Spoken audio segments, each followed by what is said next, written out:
गणाधीश जो ईश सर्वा गुणांचा मुळारंभ आरंभ तो निर्गुणाचा नमो शारदा मूळ चत्वार वाचा गमो पंथ अनंत या राघवाचा शुका सारिखे पूर्ण वैराग्य जाचे वसिष्ठा परी कवी वाल्मिका सारिखा मान्य ऐसा नमस्कार माझा सद्गुरु रामदासा कृष्णाय वासुदेवाय हरये परमात्मने प्रणतक्लेशनाशाय गोविंदाय नमो नमः नारायणं नमस्कृत्य नरं चैव नरोत्तमं देवीं सरस्वतीं व्यासं ततो जयमुदीरयेत् जन्माद्यस्य यतोऽन्वयादितरतश्चार्थेष्वभिज्ञस्वराट् तेने ब्रह्महृदाय आदिकवये मुह्यन्ति यत्सूरयः तेजो वारिमृदां यथा विनिमयो यत्र त्रिसर्गो मृषा धाम्ना स्वेन सदा निरस्तकुहकं सत्यं परं धीमहि यं प्रव्रजन्तमनुपेतमपेतकृत्यं द्वैपायनो विरहकातरः तरवोभिनेदुस्तं सर्वभूतहृदयं मुनिमानतोऽस्मि वंशी विभूषितकरान्नवनीरदाभात् पीताम्बरादरुणबिम्बफलाधरोष्ठात् पूर्णेन्दुसुन्दरमुखादरविन्दनेत्रात् सच्चिदानन्दरूपाय विश्वोत्पत्त्यादिहेतवे तापत्रय विनाशाय श्रीकृष्णाय वयं नुमः अनेन प्रीयतां देवो भगवान् जानकीपतिः श्रीरामचन्द्रः पूर्वेषामस्माकं कुलदैवतं श्रोता वक्ता श्रीराम समर्थ श्रीराम समर्थ श्रीराम समर्थ जय जय रघुवीर समर्थ। ओम नमो भगवते वासुदेवाय ओम नमो भगवते ओम नमो भगवते। जरा शार्पनेस कमी करायला सांगा, माझाही शार्पनेस खूप येतोय, म्हणजे मलाच त्याचा त्रास होतो।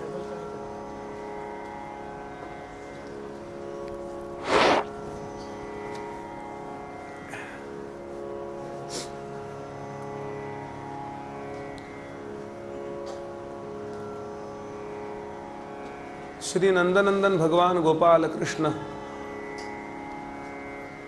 आदिम शक्ती भगवती श्री जगदंबा माता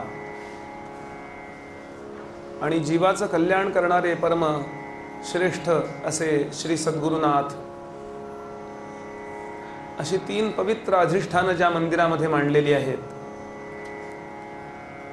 अशा या श्रीकृष्ण ध्यान मंदिरामध्ये जीवनाचं सर्वांगीण कल्याण करण्याचं सामर्थ्य ज्या अध्यात्म श्रवणामध्ये आहे, अशा भागवताच्या अवगाहनासाठी उपस्थित असलेले सर्व भाविक आणि अधिकारी श्रोते सर्वांच्या त्या पुण्याईला मी वंदन करतो, जी पुण्याई आपल्याला इथं घेऊन आलेली आहे। भगवंताला प्रिय असणारा धर्म ज्यांच्या वर्तनानं या जगामध्ये जगतो, अशा धार्मिक सज्जनांना विशेष अभिवादन करतो। अधिकारी साधकांबद्दल, वैदिक मंडळींबद्दल आणि श्रेष्ठ अशा कला उपासकांबद्दल आदरभाव व्यक्त करतो। परमादरणीय श्री गाडगीळ काकांना नमस्कार करतो आणि भागवत कथेला प्रारंभ करतो।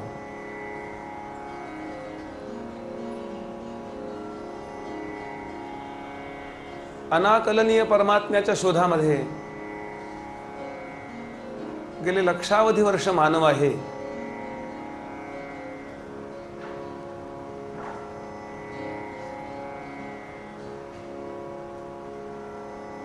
विज्ञानाच्या माध्यमातून असेल, नाहीतर अध्यात्माच्या माध्यमातून असेल, मानवाचा शोध हाच आहे की हा विश्व निर्माता कोण आहे।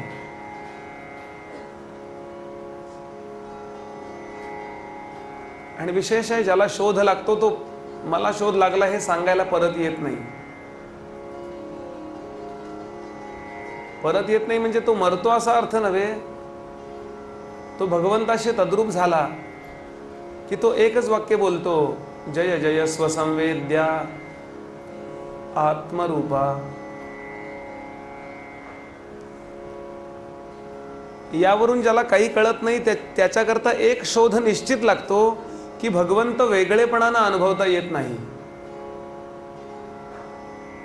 जगातलं सगळं ज्ञान आपण ऑब्जेक्टिव्हिटी आणि सब्जेक्टिव्हिटी म्हणजे ऑब्जेक्ट वेगळा असतो आणि सब्जेक्ट वेगळा असतो असंच अनुभवतो, परकेपणानंच अनुभवतो. खाण्याचा पदार्थ वेगळा, खाणारा वेगळा, मग खाणे शक्य आहे. म्हणजे आपण ज्ञानेंद्रियांनी जे अनुभवतो त्यालाच ज्ञान समजतो सामान्य बुद्धीनं. माझ्या डोळ्यांना दिसलं, माझ्या कानानं ऐकू आलं, माझ्या त्वचेला त्याचा स्पर्श कळला, माझ्या घ्राणेंद्रियाला त्याचा गंध कळला, माझ्या रसनेला त्याची चव कळली की ते काहीतरी आहे, याला आपण ज्ञान म्हणतो. भौतिकवादी लोकांचं जे ज्ञान आहे किंवा ज्ञानाची व्याख्या आहे ती हीच आहे की जे ज्ञानेंद्रियांनी जाणलं जातं. पण परमात्मा स्वरूप समर्थ म्हणाले,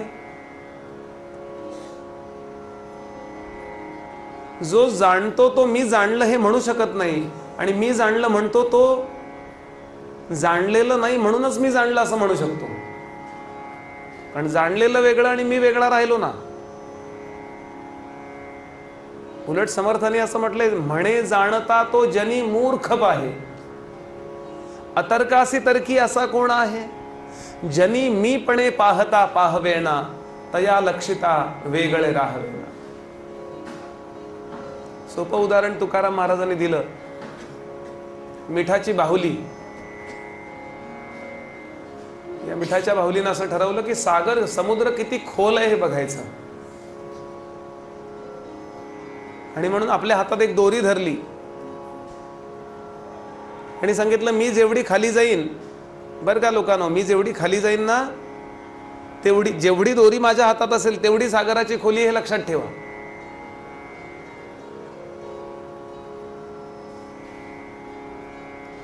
आणि हळूहळू ती खाली गेली.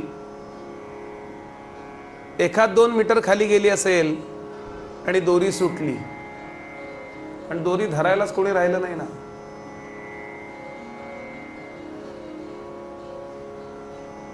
बाहेरच्याना असं वाटलं 2 मीटरच समुद्र खोल आहे. बरं, तसा जीवाचा काल्पनिक अहंकार साधनेला प्रारंभ करतो आणि साधना हातामध्ये धरून खोल उतरतो. हा दृष्टांताचा विचारच करा खूप. साधना हातामध्ये धरून खाली उतरतो आणि खोल खोल खोल जायला लागतो, आणि एक वेळ अशी येते की जीवाचा अहम सुटतो. तुकोबांचा अभंग असा आहे, लवण मेळविता जळे, मीठ पाण्यामध्ये मिसळलं, सांगायला कोण येणार एवढंच. आणि आपल्याला असं वाटतं की या साधनांनी भगवंत मिळतो. साधनांनी जर भगवंत मिळाला असता तर साधनापेक्षा भगवंत कमी किमतीचा ठरला असता.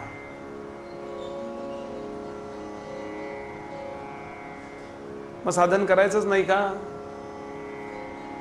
साधन भगवंत मिळवायला करायचं नाहीये, भगवंतापेक्षा मी वेगळा आहे ही भावना सोडण्याकरता साधन करायचं. मिठाची कडक झावलेली बाहुली तोपर्यंत दोरी हातात धरू शकते किंवा दोरी त्याच्यापर्यंत राहू शकते जोपर्यंत अजून कडकपणा म्हणजे अहम शिल्लक आहे. अहमचं विसर्जन म्हणजे परमात्म्याचं प्राकट्य आहे. आणि या अहमचं विसर्जन कसं करावं हे आपल्याला भागवत शिकवतं. चला, शुकदेव राजाला काय गंमतशीर गोष्टी सांगतायत ऐकूया. भगवती श्री गंगामातेच्या पावन तीरावरती ज्ञान आणि वैराग्य यांचे घनीभूत अवतार असणारे भगवान श्री शुकदेव राजा परीक्षितीला श्रीमद भागवताची 7 दिवसात मोक्ष देणारी कथा सांगताय. आणि राजा ही कथा अंतःकरणापासून सेवन करतोय, कारण त्याच्याजवळ फक्त 2च दिवस राहिलेत.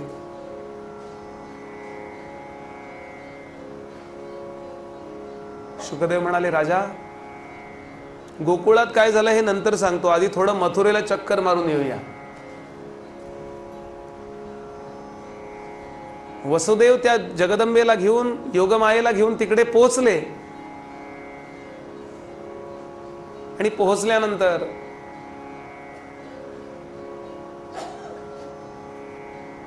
कारागृहामध्ये तिनं पहिला ट्या केला. तसाही आयुष्यभर आवाज मोठा असतोच. कंसाला कळलं, सगळे लोक जागे झाले. कंस ताबडतोब धावत आला, कुलप किल्ल्या उघडले गेले. त्या मुलीला हातात घेतलं, खसकन ओढून घेतलं आणि गरगर गरगर फिरून आपडणार दगडाच्या जोत्यावरती. इतक्यात भल्या भल्या योग्यांना न सापडणारी भगवती जगदंबा आकाशामध्ये अदृश्य झाली, आकाशामध्ये गेली आणि विजेच्या रूपात चमकली. कंसाला दिसली नाही, फक्त वीज चमकताना दिसली. वसुदेव आणि देवकी यांना फक्त तिनं दर्शन दिलं. अष्टभुजा देवी माता की जय. मी कंसाला सांगितलं, मूर्खा मज मारून काय फळ. मूर्खा, मूर्खा म्हणजे अरे मोह पावलेल्या. मला मारतोस? अरे मी सगळ्यांना मारून उरलेली आहे. तुझा काळ योग्य ठिकाणी जन्माला आलाय आणि योग्य वेळेला येऊन तुझा उद्धार करील, जा. आणि गेली आणि विंध्यामध्ये, विंध्य पर्वतामध्ये राहिली. म्हणून तिचं पुढे नाव पडलं विंध्यवासिनी.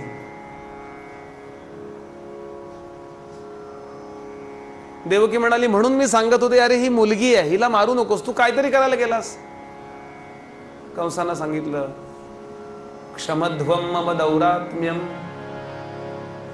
ताई, वसुदेव दादा, मला क्षमा करा माझ्या दुरात्मेपणाला, माझ्या दुष्टपणाला. मी असा वागला नसतो. तुमची 6 मुलं आणि आता ही 7वी मुलगी मारण्याचा मी प्रयत्न केला. याचं कारण त्या दिवशी मीडियानं दिलेली चुकीची बातमी. हे मीडियावाले खोटं बोलतात, ह्याची मला काय कल्पना आहे. बहुतेक त्या दिवशीची न्यूज ही पेड न्यूज होती. काही कारण नाही, 6 मुलं झाली, एकदा वाखा झाला, ॲबॉर्शन झालं, म्हणजे अशी, आणि 8वी मुलगी झाली. याचा अर्थ पूर्ण चुकीची आहे ती बातमी.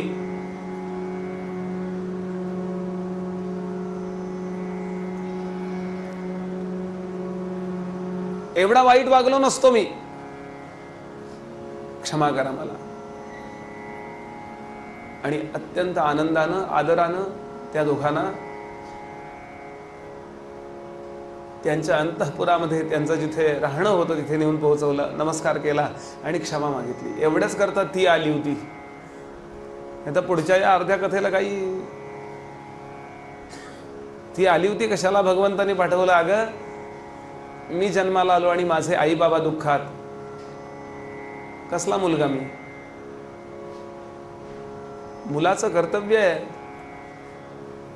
तसं तर सगळ्याच समाजाला सुखी ठेवायचंय, पण पहिलं कर्तव्य ज्यांच्यापासून आपण निर्माण झालो त्यांना सुखी ठेवणं. ते दुःखात इथे रडतायत आणि मी आनंदात तिकडे. गोकुळात मी लोणी खाऊ शकेन का? म्हणून लवकरात लवकर ते आनंदात असू द्या, मग आय विल एन्जॉय देअर. मग मी एन्जॉय करेन तिकडे. म्हणून त्यांना तिकडे नेऊन पोहोचवलं. आणि कंसानं सुद्धा ठरवलं, एकदम सरळ झाला कंस त्या दिवशीपासून. त्यानं सोडवलं, आजपासून सोडली सगळी वाईट कामं. कुठलंही वाईट काम आजपासून करणार नाही. आणि दिवसभर त्यानं एकही वाईट कृत्य केलं नाही. दुपारी तूप वरण भात. म्हणाले घरातले, गाव तुम्हाला ते असं चालत नाही, असं कसं काय.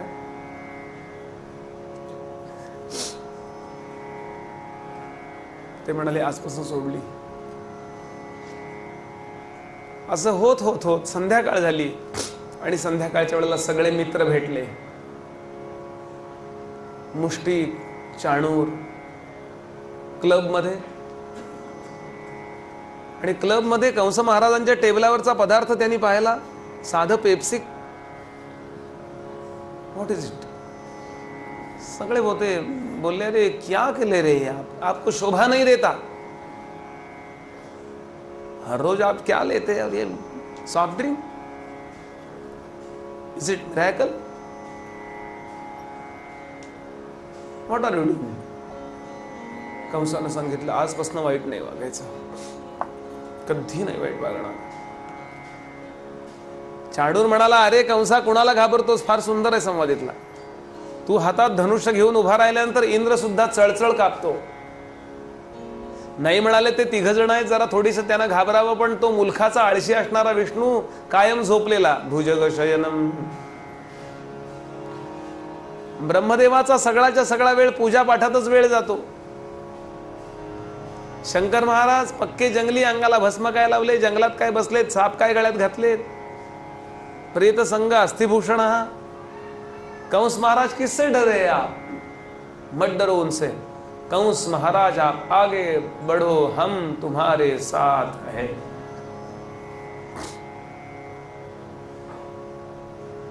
कंसाचं वाईट व्हायला बरीच कारण आहेत, त्यातलं एक कारण त्याचे मित्र आहेत. कराडला एक मोठे संत कवी होऊन गेले, त्यांचं आडनाव विठोबा अण्णा दप्तरदार. ते नेहमी म्हणायचे, मित्र असावा मग त्यासी विचार पुसावा. चांगला मित्र असावा.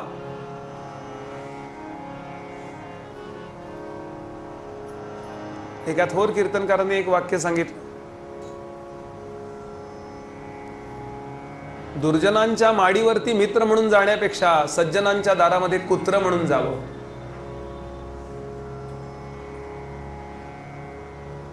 भले तुमचा अहंकार सुखावतात ते लोक तुम्हाला आवडून नाही चालणार. साधारणतः माणसाला स्तुती करणारे लोक असतात ना, ते जवळचे वाटतात. समर्थांचा फार छान श्लोक आहे मनाचा. जयाचे निसंगे समाधान भंगे, अहंता अकस्मात येवो निलागे. तये संगतीची जनी कोण गोडी, जये संगतीने मती राम सोडी. जय जय रघुवीर. ज्यांना आपला अहंकार सुखावतो ना, तेच लोक आपल्याला आवडतात. हे आपल्या दुर्गुणाचं लक्षण आहे. अपमान करणारा, अहो जरा लवकर उठत जा ना, व्यायाम करत जा की, असं म्हणणारे लोक नाही आवडत. असं ते छान झोप घ्यावी. झोप पूर्ण झाली ना की मेंदू शांत राहतो, असं म्हणणारे लोक आवडतात. काय होतं वेळच्या वेळेला उठून आवरायला, नाही आवडत, कारण ते आपला अहंकार सुखावित नाही. पण हित कशात आहे सांगा. अनहित व्हायला लागल्यानंतर हित कशात आहे कळून काय उपयोग आहे. पास आणि नापास यात एका फक्त भिंतीचा फरक आहे की नाही. भिंतीच्या आत असताना आणि शेवटची बेल होण्याच्या आधी ज्या मुलाला सगळी उत्तरं व्यवस्थित आठवली आणि योग्य पद्धतीनं लिहिली तो पास. आणि भिंतीच्या बाहेर आल्यानंतर बाहेर सगळी ती कॉलेजमधली 12वीची 10वीची मुलं, तू काय लिहिलं उत्तर, तू काय लिहिलं उत्तर. एक मुलगा म्हटलं, याचं उत्तर मला येत होतं, या बोलण्याला काय अर्थ आहे सांगा. म्हणून हा अध्याय आपल्याला शुकदेवांनी याकरता सांगितला की सर्वप्रथम तुमचे मित्र कोण आहेत ते बघा. चांगले असतील तर बदलू नका, पण वाईट असतील तर बदलून टाका. नाईलाजानं त्यांच्याबरोबर राहावं लागतं. ऑफिसमध्ये आहोत, काही इलाज नाहीये. हस्तांदोलन करावं, सगळ्यांबरोबर राहावं, हसत राहावं, त्यांना एन्जॉय करत राहावं, त्यांना कुठेही वाईट वाटू नये, काळजी घ्यावी. पण आतमध्ये आपण पक्क राहावं, हेच चांगलं आहे आणि हेच वाईट आहे.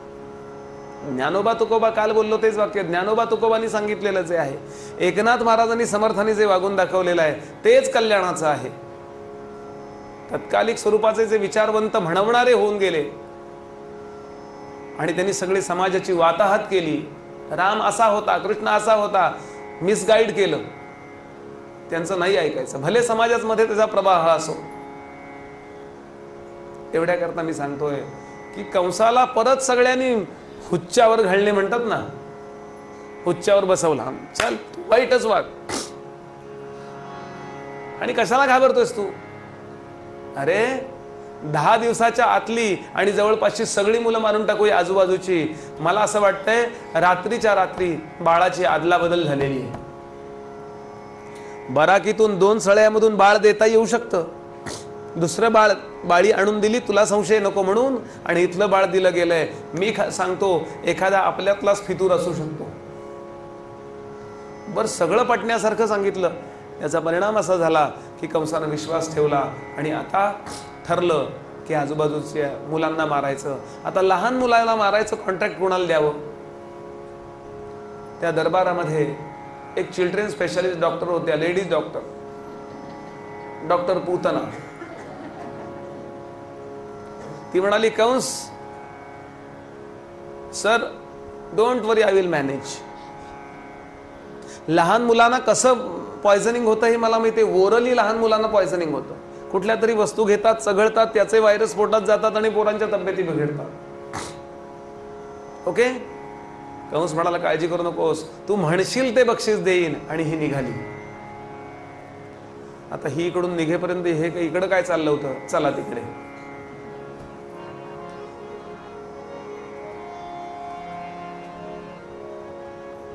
अनेक संतांचे अभंग आहेत.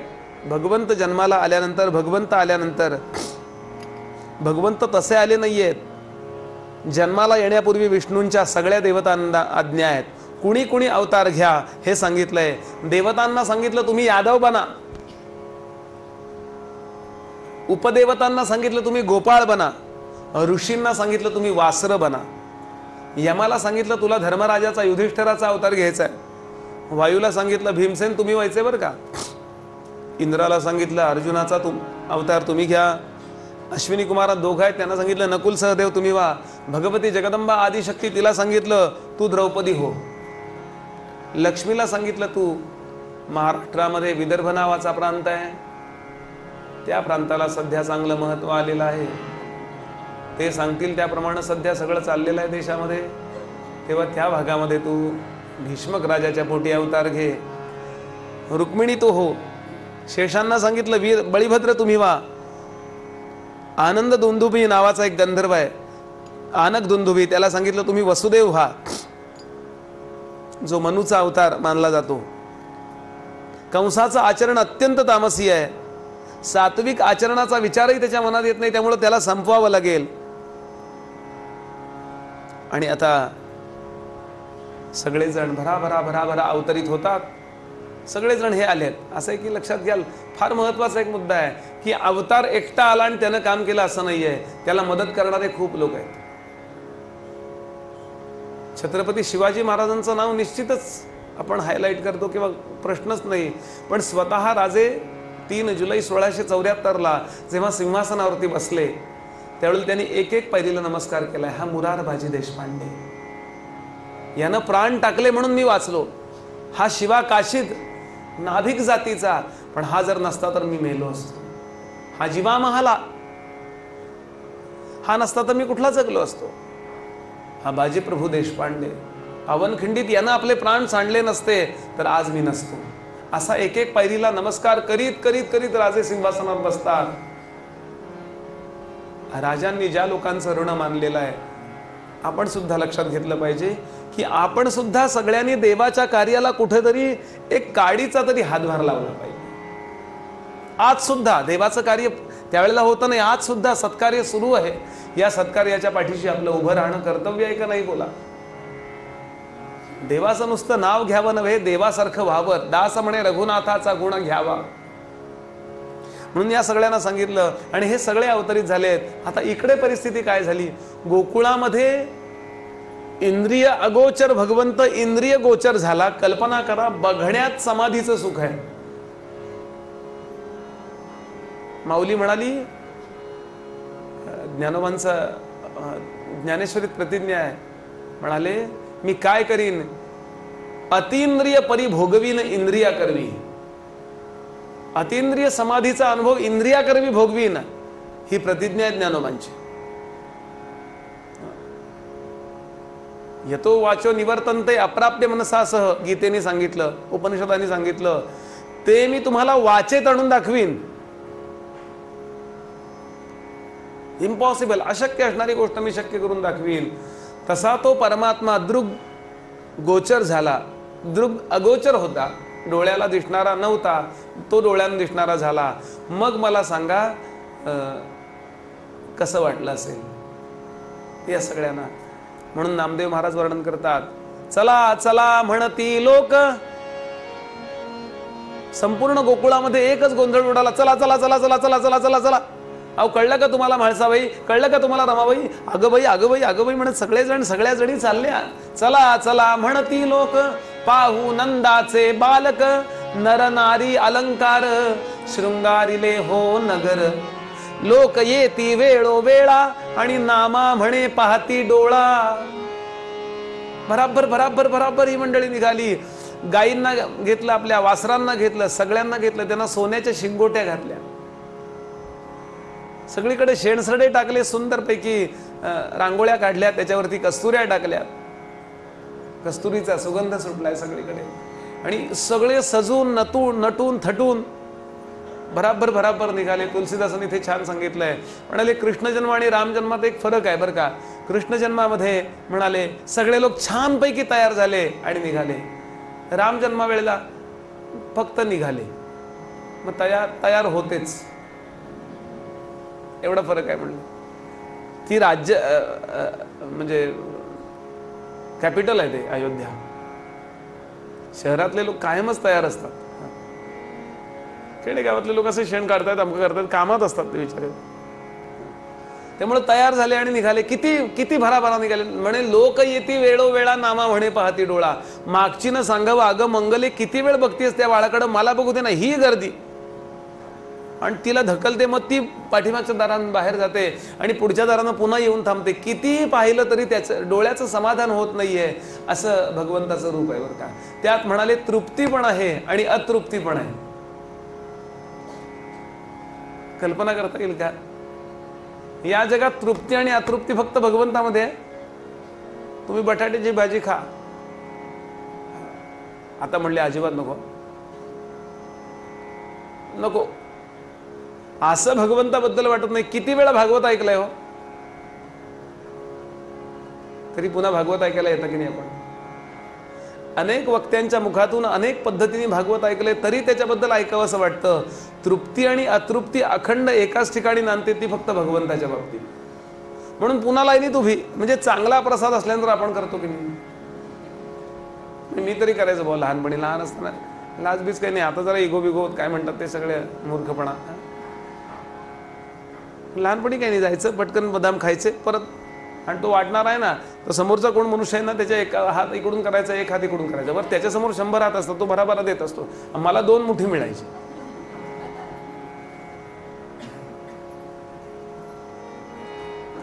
आणि आता वर्णन करतात, गोरीपान यशोदा आणि निळसर वर्णाचं, आकाशाच्या वर्णाचं ते बाळ पाहिलं. आणि त्या बाळाकडे पाहिल्यानंतर गोपींची समाधी लागली. झोप चालेल, झोप. गोपींची समाधी लागली.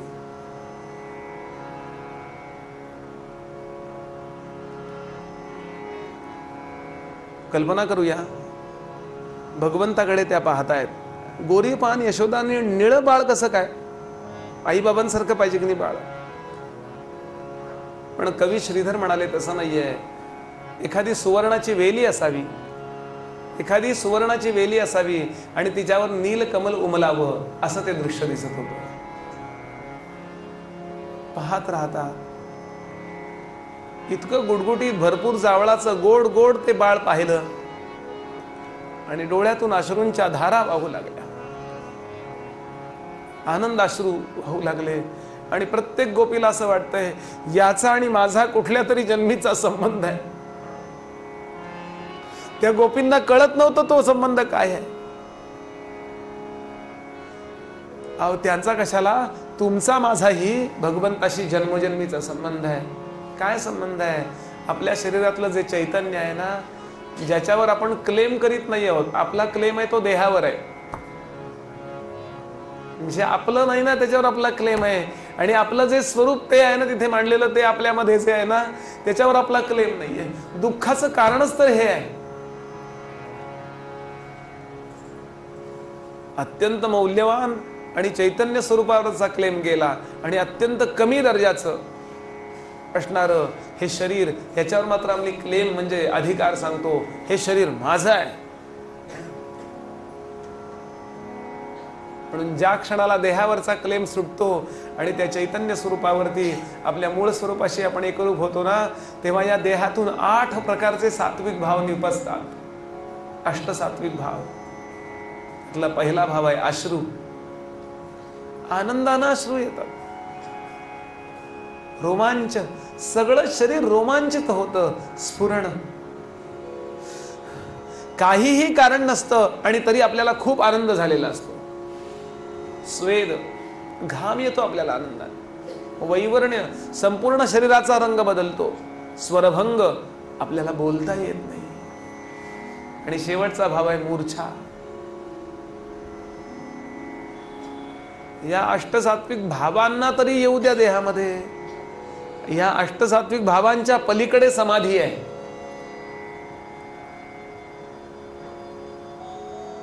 सगळ्या गोपींना आणि गोपांना त्या दिवशीपासून कृष्णाने वेड लावलं.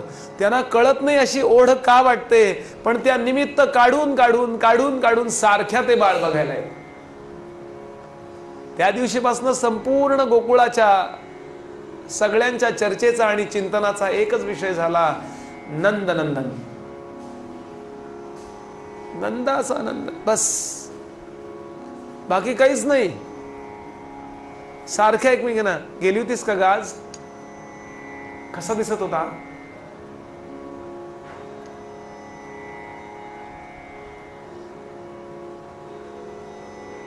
गोकुळवासी यांच्यावर कृपा म्हणूनच तर आला होता. सगुणाचं हे वैशिष्ट्य आहे.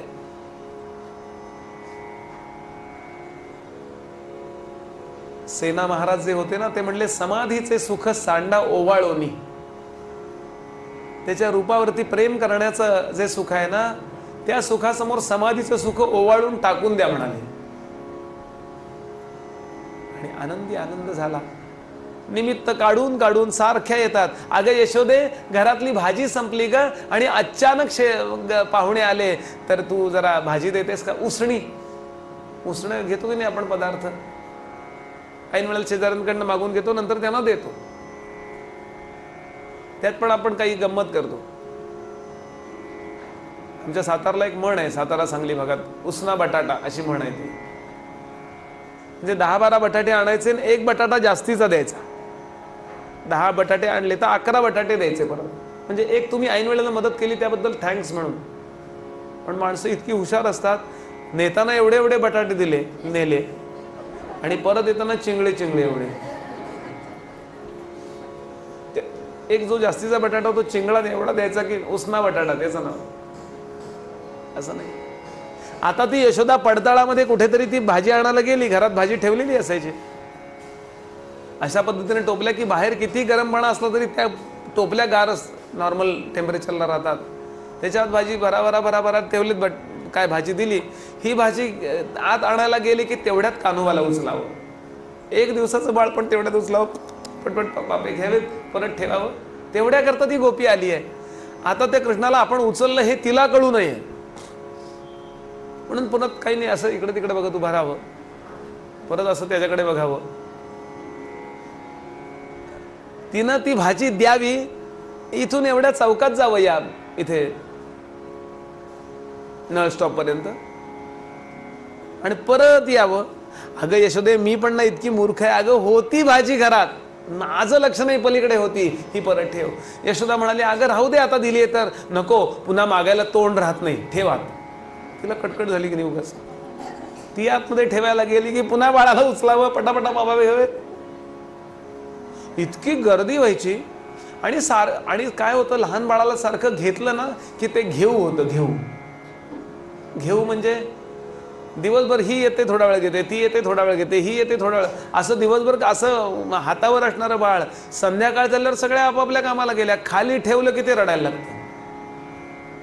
यशोदेने विचार केला, हे जरा फार होतंय. म्हणून यशोदेने सांगितलं, अजिबात येऊ नका बरं का. पुढची लीला आहे पण आधी सांगतो, अजिबात येऊ नका, अजिबात यायचं नाही इकडे. सारखं तुम्ही घेऊन त्याला जरा मोकळं खेळू दे ना दुपट्यावर. आता पंचायत झाली. काय केलं म्हणे, फार गंमतशीर लीला वर्णन केलं. हरिविजय वगैरे ग्रंथ, भागवतावरती अनेक ग्रंथ लिहिले गेले.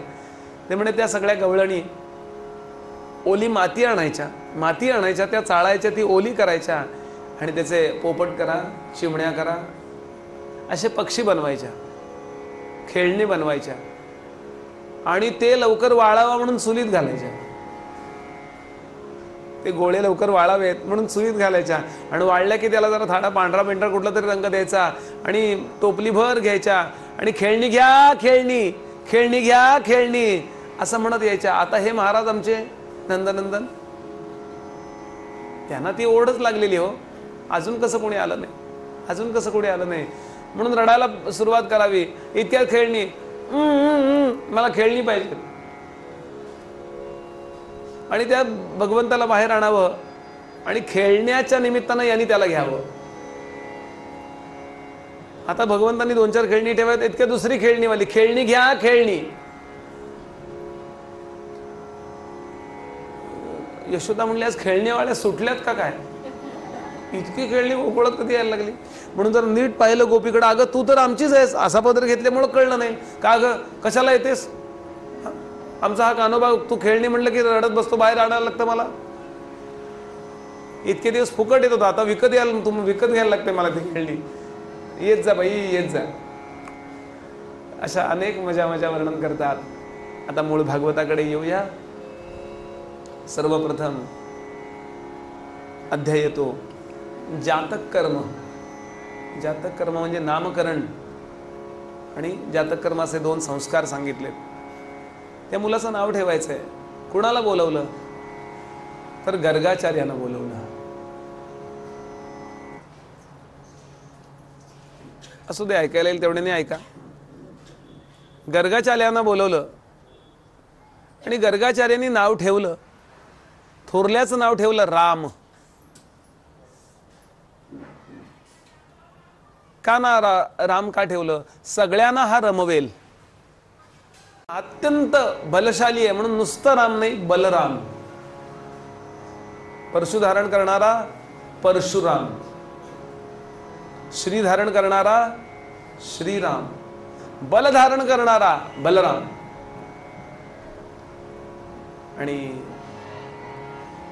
यशोदेच्या बाळाला आपल्या मांडीवर घेतलं आणि नाव ठेवतात व्रजे वसंतं नवनीत चौरम. यशोदे गोपी गृहाणांच दुकूल चौरम, अनेक जन्मार्जित पाप चौरम, चौराग्रगण्यं सततं नमामि गोपाल कृष्ण भगवान. यशोदे तुझं भाग्य थोर आहे. हा क्षीरसागराचा राणा तुझ्या मांडीवर आहे. हा विष्णूंचा अवतार आहे. हा त्रिभुवनामध्ये कीर्तिमान होईल. अनेक संकट येतील पण आपल्या महान शक्तीने ही सगळीच्या सगळी तो दूर करील.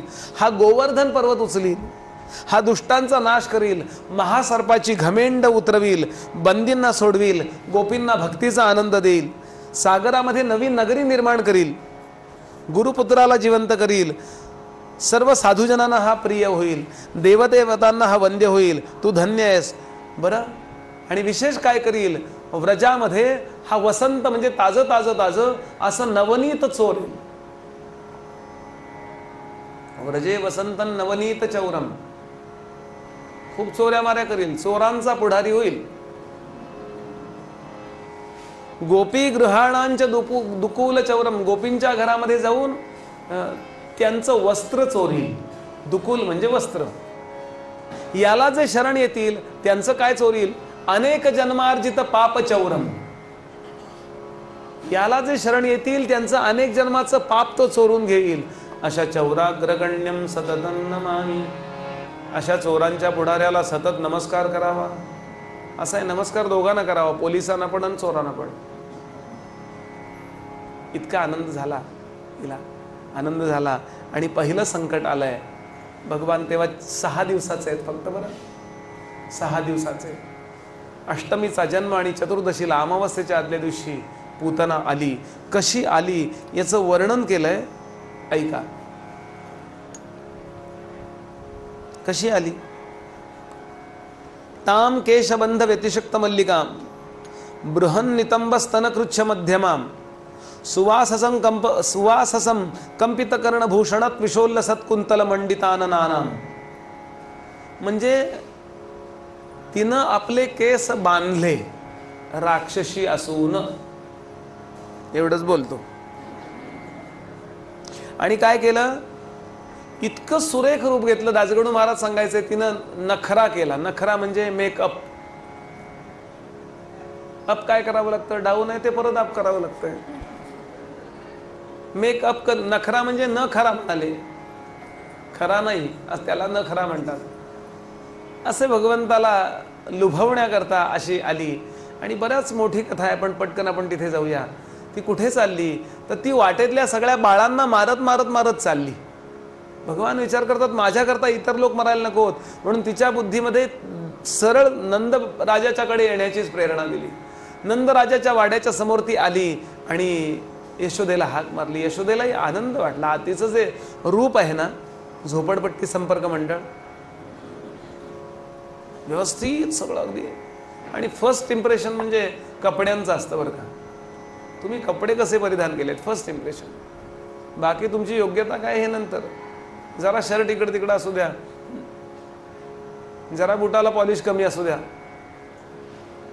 नाही का दाखवतात टीव्हीवरती, अमक्या ब्लेडनी दाढी केली की नोकरी मिळाली. किती सोपं आहे की नाही. अमका अत्तर लावलं की स्त्रिया, खरं स्त्रियांनी एकत्र येऊन त्यांच्यावर केस घातली पाहिजे. आम्हाला मूर्ख बनवताय काय तुम्ही. पण जाऊ दे चला. खूप सुंदर तयार झाली आणि यशोदेनं स्वागत केलं. आपण कोण. ती म्हणली अगं मलाच विचारतेस तू कोण. तुझ्या नंडेच्या जाऊच्या, सख्या बहिणीच्या, मावशीच्या, सख्याधीराच्या, आता लांब लांब लांब लांब. बर बाई जाऊ देते काय. थोडक्यात मी तुझी लांबची बहीण आहे. बरं आज कशी काय. तुला बाळ झालं मला कळवायचं नाहीस का. निदान SMS तरी करायचा, व्हॉट्सॲपला फोटो टाकायचा. कुठं आहे बाळ. गोड गोड गोड गोड बोलून ते बाळ जवळ घेतलं आणि यशोदेला सांगितलं याला दृष्ट झाली आहे, म्हणून त्याची दृष्ट काढण्याकरता मला तू काही वस्तू आणून दे. मिरच्या आणून दे, मीठ आणून दे, अमुक आणून दे. रोहिणीला पाठवलं. सगळ्यांना तिथून पाठवायचंय म्हणून सगळ्या जणी सख्या होत्या, त्या सगळ्या जणींना पाठवलं बरं का. आणि सगळ्या जणी आतमध्ये ते सगळं आणायला गेला. काय त्या दृष्टीचं तंत्र आहे कोणास ठाऊक बरं का. मला अख्खं रुद्र पाठ झालं पण दृष्टीचा मंत्र काही अजून पाठ झालेला नाही. काय म्हणतात कोणास ठाऊक. ते आल्याची गेल्याची धसा, आल्याची गेल्याची, उंच माणसाची, बुटक्या माणसाची, घरातल्या माणसाची, बाहेरच्या माणसाची, गोऱ्या माणसाची, काळ्या माणसाची, बुवाची, साथीदारांची, श्रोत्यांमधल्या सगळ्यांची, स्त्रियांची, पुरुषांची, जागर राहून ऐकणाऱ्यांची, झोपून ऐकणाऱ्यांची, कुणाची लागली असेल तर. आणि काय काय पदार्थ वापरतात. काय वापरतात. मीठ, मोहऱ्या बरं का. त्यानंतर काही काही भागात केसाचं गुंतोळ, अजून काय काय. आणि एवढं सगळं कमी झालं का म्हणून काय थू त्याच्यावर. आता हे सगळं निखाऱ्यावर टाकल्यावर काय सुगंध सुटणार आहे का. आणि दुर्गंध सुटला की बघा केवढी दृष्ट लागली होती ना. दृष्ट झाली माझ्या रामरायाला. समर्थांनी दृष्ट लिहिली आहे बरं का. आजही पांडुरंगाची दृष्ट काढली जाते. चूक का बरोबर नाही. भक्तिशास्त्रात लक्षात घ्या. यथा देवे तथा यथा देहे तथा देवे. बस तिथे ज्ञान दृष्टी नाही येण्याची. अशी कशी दृष्टी होती. ही ज्ञानदृष्टी झाली तुमची. भक्ताला हे आपल्याला जसं ना तसं त्याला. आपण अंगाला साबण लावतो ना, मग त्यालाही काहीतरी लावलं पाहिजे की नाही. मी काही काही घरांमधून जातो. बेळगावला एका घरी मी जातो. त्यांनी मला नाश्त्याला बोलवलं. मी त्यांच्याकडे गेलो तर त्यांनी पूजा करत होते. ते पण पूजा झाल्यानंतर समर्थांची एवढी छोटीशी मूर्ती आहे. पूजा झाल्यावर त्यांनी समर्थांना असं छान घेतलं, पप्पी घेतली त्याची, त्यांना कुंकू बिंकू हळद सगळं अष्टगंध सगळं लावलं आणि आरसा दाखवला. असा मखमली पिशवीत आरसा ठेवलाय, तो दाखवला. म्हणलं हे काय. ते म्हणले बुवा आपण नाही का आंघोळ झाल्यावर आरशात बघत, समर्थांना नको का. यथा देहे तथा देवे हा धर्म, या भक्तिशास्त्रातला नियम आहे. तिथे ज्ञानाची दृष्टी आणायची नाही की लागते का नाही लागत, की देव झोपतो का नाही झोपत. आपण झोपतो म्हणून तो झोपतो. देवशयनी एकादशी, हे लक्षात ठेवायचं. नको ते शास्त्र नको तिथे लावलं ना की ते उलट सुलट होतं. तसं नाही करायचं. आणि अशी सगळ्यांची दृष्ट काढाय करता म्हणून ती सगळ्यांना पाठवलं. आणि काय केलं, पटकन पदर बाजूला केला आणि आपला स्तनाग्र त्या बाळाच्या मुखामध्ये दिला. शुकदेव गलबलले, माझा प्रभू इतका कोमल, फक्त 6 दिवसांचा, आणि ती महाभयंकर राक्षसी. आणि तिनं काय केलं होतं, तर स्तनाच्या अग्राला कालकूट नावाचं विष लावून आली होती. म्हणजे इथे जरी ते लागलं तरी असं केल्यानंतर ते जिभेला लागेल आणि लाळेत जाईल आणि क्षणार्धात ते बाळ मरून जाईल असा विचार करून ती वाट बघती. आता मरेल, मग मरेल. नाही हो, मरतोय हो तो. जन्माला येतो तो मरतो. मरण ज्याला नाही आहे तोच तो आहे ना, आणि तोच आपण आहोत बरं का. हेच खरं त्यातलं सगळ्यातलं मरण आहे.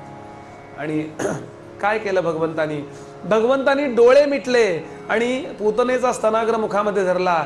आणि शक्यतो लहान बाळ जेव्हा आईच्या अंगावर पितं तेव्हा डोळे मिटत नाही असं म्हणतात. मग डोळे उघडेही ठेवत नाही.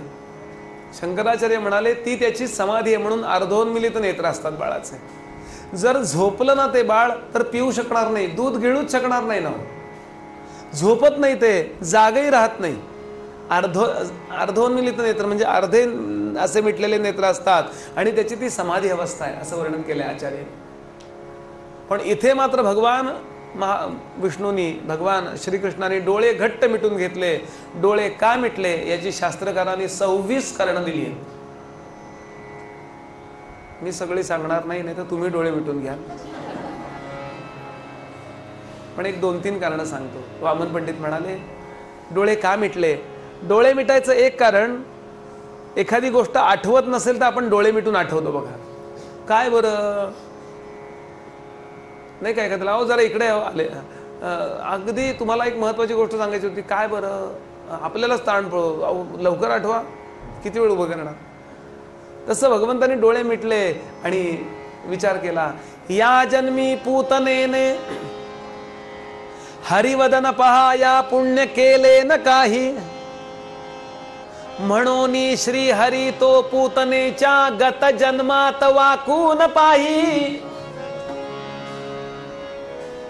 एखाद्या गोष्टीला आठवण्याकरता बुद्धीला ताण द्यायचा असतो तेव्हा डोळे मिटावेत, असे भगवंतांनी डोळे मिटले. कोण बरं ही, या जन्मी तर इथं दिल्लीमध्ये आल्यापासून, आपलं मथुरेत आल्यापासून हिनं मला जवळ घेण्या इतकं पुण्य केलेलं नाही आहे. काय बरं हिचं पुण्य असेल, म्हणून त्यांनी डोळे मिटून घेतले. आठवलं, हा रे हा, तीच ही, नवे नवे हीच ती. कोण, बली जेव्हा माझी पूजा करायला आला होता तेव्हा बलीची पत्नी विंध्यावलीच बरोबर होती आणि त्याची मुलगी रत्नावली ही पण बरोबर होती. त्या मुली साधारण 15-1 वर्षाची होती, लग्न ठरत होतं.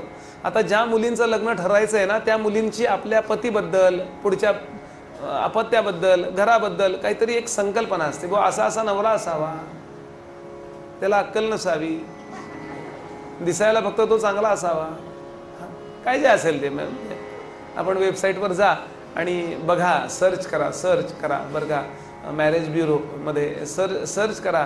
मुलींच्या अपेक्षा जर पाहिल्या, माझ्या मित्राकरता आम्ही परवा बसलो होतो कॉम्प्युटरवर आणि सर्च करत होतो. मुलींच्या अपेक्षा वाचून मला चक्कर यायची वेळ आली. काय, मुलाला आईवडील नसल्यास उत्तम, अपेक्षा मुलीची. हे सगळ्याच मुली अशा आहेत असं नाही आहे, पण हे असं जर असेल तर काय परिस्थिती असेल त्या कल होईल. तसं मुलीच्या अपेक्षा असतात. साधारण आपली गाडी असावी, ती सुद्धा साधी नाही, अशी असावी. नवऱ्याला ड्रायव्हिंग यावं, ड्रायव्हर वेगळा असावा. मुलं अशी व्हावीत, पहिले 4 वर्ष काहीच नको, म्हातारे झाल्यानंतर होऊ देत. मग काहीतरी कल्पना प्रत्येक मुलीच्या असतात. तशी हिची पण एक काही त्या बाळाकडे पाहिलं, वामनाकडे पाहिलं आणि तिला सहज वाटून गेलं मनामध्ये.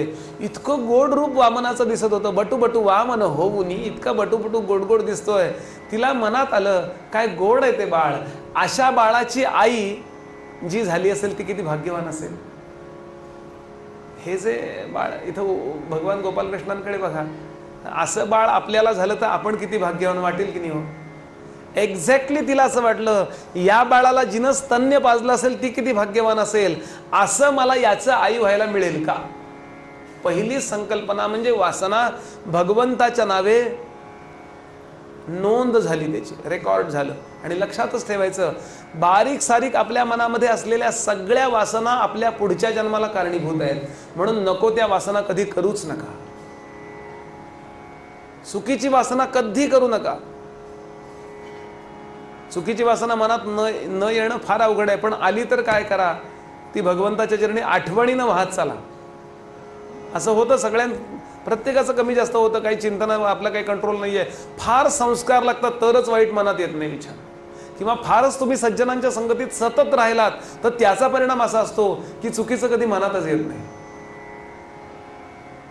पण असं आहे की मना कल्पना धीट सैराट धावे, लक्षातच ठेवायचं. स्वतःहूनच धावतात ते, आवरता येत नाहीत. मग निदान एवढं तर करा, तिथे भगवंताला आणून ठेवा किंवा भगवंताच्या चरणी त्या वासना देवा. माझ्या मनात असं आलंय रे, चूक आहे हे मला कळतंय, पण हे मी तुझ्या चरणी वाहतो. की लक्षात ठेवायचं, ती वासना जेव्हा केव्हा पूर्ण व्हायची किंवा अपूर्ण राहायची वेळ येईल, तिथं भगवंत येईल आणि आपल्याला कल्याणाचं काहीतरी देऊन जाईल. त्याच्यावरती श्लोक आहे, तो नंतर सांगतो. पहिलं त्या हिच्या मनात आलं रत्नावलीच्या, भगवंताची आई व्हायला मिळाल तर किती बरं होईल ना. आणि त्यानंतर भगवंतांनी दुसरं रूप घेतलं, त्रिविक्रम रूप. तर तर तर तर तर तर तर तर भगवान इतके मोठे वाढले की 3 लोकांपर्यंत भगवंताचा अंगठा गेला वगैरे, आणि बलीला पाताल लोकांमध्ये दडपला. आपल्या वडिलांना अशा पद्धतीनं दडपणारा हा जो कोणी आहे त्याला विष देऊन मारून टाकलं पाहिजे, अशी दुसरी इच्छा तिच्या मनात आली. तो भले भगवंत असो नाही तर कोणी असो, आपल्या वडिलांवर मुलीचं प्रेमच असतं. लक्षात घ्या, वडील आणि मुलगी हे एकमेव नातं असं आहे की जगामध्ये त्याला निस्पृह नातं म्हटलेलं आहे. बाकी सगळ्या नात्यांमध्ये स्वार्थ आहे. आई आणि मुलगा नात्यात स्वार्थ आहे. मला नाही विचारलं तरी चालेल, याचा सरळ अर्थ असा आहे की विचारायचं असतं. पण मुलगी निश्चित विचारणार नाहीये, कन्या धन परक्याचे हे माहिती असतं. आणि म्हणून बाप किती प्रेम करतो मुलीवर, सगळं तिचं ऐकतो, तिला हवं नको सगळं बघतो. ती आई ओरडते, अहो तुम्ही मुलीला डोक्यावर बसवून घेतलीये, ते सगळं ऐकतो, पण तिचे हट्ट पुरवतो की नाही आज सुद्धा. लक्षातच घ्यायचं. याचा दुसरा अर्थ असा की मुलगी जर वाईट वागली ना तर सगळ्यात पहिलं दुःख होतं बापाला. मुलगी ही बापाच्या नाकाचा शेंडा आहे. हे कुठला सिरियलवाला सिनेमावाला सांगणार आहे. म्हणून भागवताला घेऊन येत चला मुलींना जरा, गैरसमज करून घेऊ नका, माझं झालेलं आहे. नाही हो, समाजाला हे स्पष्टपणानं सांगायला नको का कोणी. आणि तुम्ही घरी सांगून उपयोग होणार नाही, कारण तुमचा ऐकून ऐकून कंटाळा आलेला असतो मुलांना.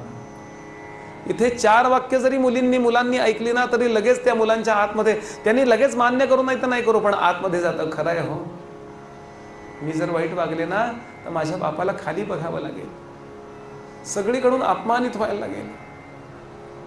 पुरुष अहंकारी असतात, लोकांसमोर रडत नाहीत. बाथरूम बंद करून तो आतमध्ये बसेल आणि अंघोळीच्या आधी तो अर्धा तास रडून घेईल, कुणाला बोलणार नाही. हे मुलींना कोण सांगणार. आज वाटेल तसं वागणं, यालाच मनुष्य जीवन आणि स्वतंत्रता समजू लागला आहे.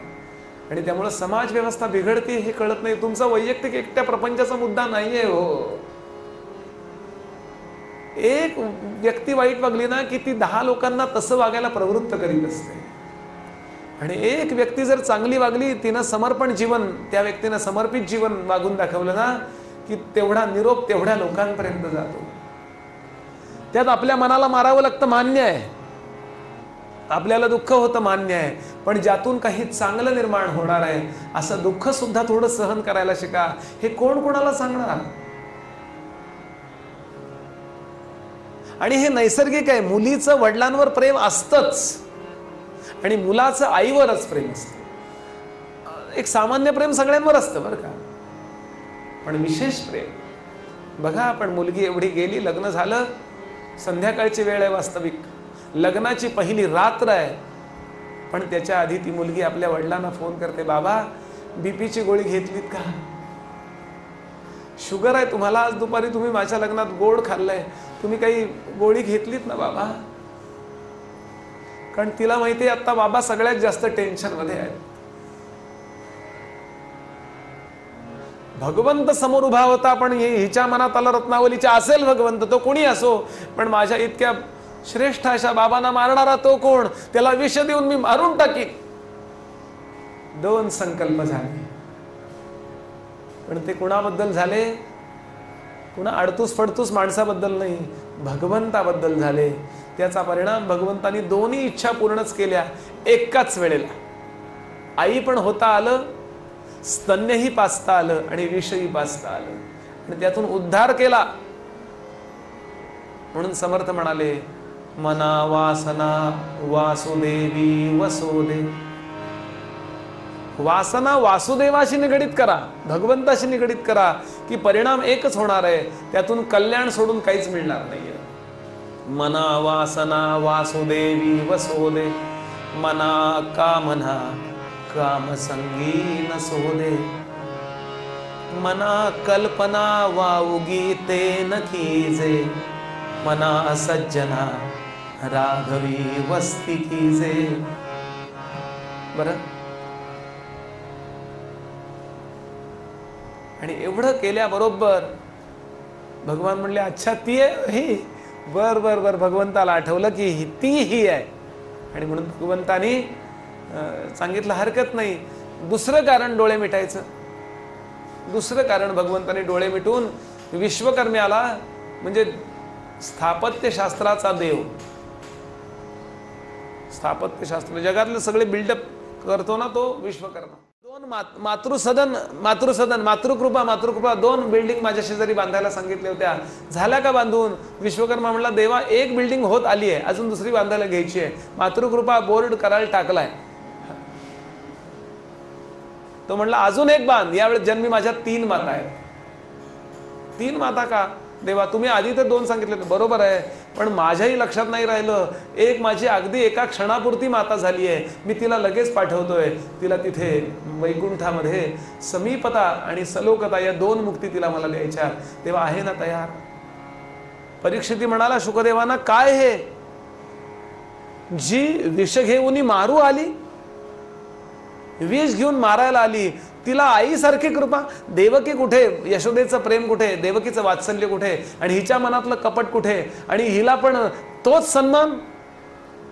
शुकदेव म्हणाले, हो रे राजा, तुम्ही भगवंताला समर्थ म्हणता, वाटेल ते करायला तो समर्थ आहे, पण आमच्या संतांच्या दृष्टीनं एक गोष्ट करायला तो असमर्थ आहे. नीट ऐका, आमच्या दृष्टीनं तो सुद्धा एका बाबतीत असमर्थ आहे. एवढं धाडस आहे देवाला असमर्थ म्हणायचं. कुठल्या बाबतीत? त्याच्या जवळ आलेल्याचं अकल्याण करण्याच्या बाबतीत तो असमर्थ आहे. 2 वेळा आलं. Minus multiply by minus is equal to 2 वेळा निषेध म्हणजे एकदा हो म्हटलं तर काय हो? मी तुमचा अपमान करणार नाही असं नाही. सून म्हणते सासूला, तिचा बिचारीचा ग्रामरचा अभ्यास नाही, तिला म्हटलं माझी. आणि म्हणून उदाहरण सांगतो मी तुम्हाला. हिमालयामध्ये तुम्ही गेल्यानंतर तुम्हाला उष्णता देण्याच्या बाबतीत हिमालय असमर्थ आहे. आग पेटवलीत तुम्ही आणि सगळ्या बाजूनी असा भडकलाय वणवा, त्याच्याजवळ गेल्यानंतर तुम्हाला थंडी देण्याच्या बाबतीत तो अग्नी असमर्थ आहे. तसा कल्याण रूप असणारा भगवंत, त्याच्याजवळ तुम्ही गेल्यानंतर तुमचं अकल्याण करण्याच्या बाबतीत तो असमर्थ आहे. कळलं का? कुठल्याही निमित्तानं तुम्ही त्याच्याजवळ जा, भांडायला जा, शिव्या द्यायला जा. मला खूप वेळा वाटतं हे अंधश्रद्धा निर्मूलन समिती आहे ना, खरंच मला खरं सांगू का, ते जर प्रामाणिकपणानं देवाशी भांडले ना, देव आपल्या आधी त्यांच्यावर कृपा करेल. सुदामदेवावर नंतर कृपा केली, आधी कंसावर कृपा केली. हो, मी टिंगल नाही करत आहे, खरोखर कोणी असेल त्यांच्या संबंधातला तर त्यांना सांगा माझं हे वाक्य. माझं म्हणजे भागवताचं, माझं नव्हे. नाही तर ते माझ्याशी भांडायला येतील. माझ्यात नाही बाबा भांडायचं. मी म्हणतो तुमचं काय म्हणणं आहे? देव नाही. ओके चला नमस्कार तुम्हाला. चहा बी देऊ, मस्त चहा प्या.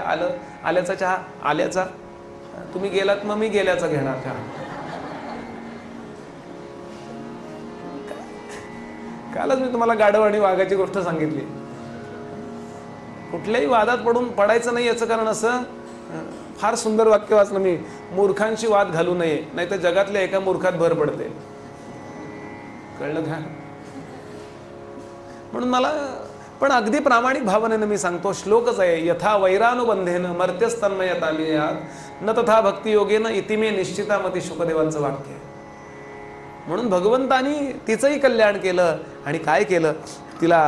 तिचं म्हणजे तिला स्तनाग्राचा हाताने घट्ट धरला आणि रक्त म्हणजे विष तर प्यालेस आणि पंचप्राण सक करायला सुरुवात केली. प्राण जेव्हा जायची वेळ आली तेव्हा मात्र ती काय म्हणते? तिच्या मुखात श्लोक ठेवलाय, सा मुंच मुंचालमिति प्रभाषिणी, सा मुंच मुंचालमिति प्रभाषिणी निष्पीड्यमाना अखिल जीव मर्मणी विवृत्य नेत्रे चरणौ भुजौ मुहुः प्रस्विन्न गात्रा क्षिपती रुरोध. सोड सोड सोड सोड, कृष्णा हे नाव नव, कृष्णा सोड सोड सोड सोड सोड. सा मुंच, मुंच म्हणजे सोड सोड. भगवान म्हणले आय एम सॉरी, आधी मी कोणाला धरत नाही, धरलं तर सोडत नाही.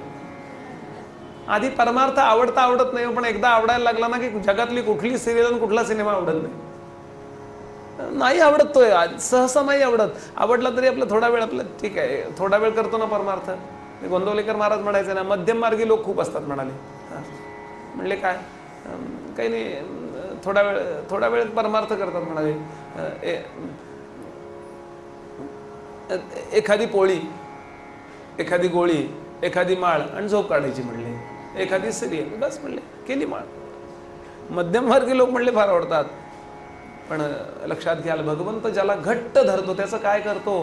त्यानं जरी ठरवलं तरी त्यानं ठरवल्याप्रमाणे होऊ देत नाही. त्याच्या इच्छेप्रमाणेच तो आपल्याला वागायला लावतो.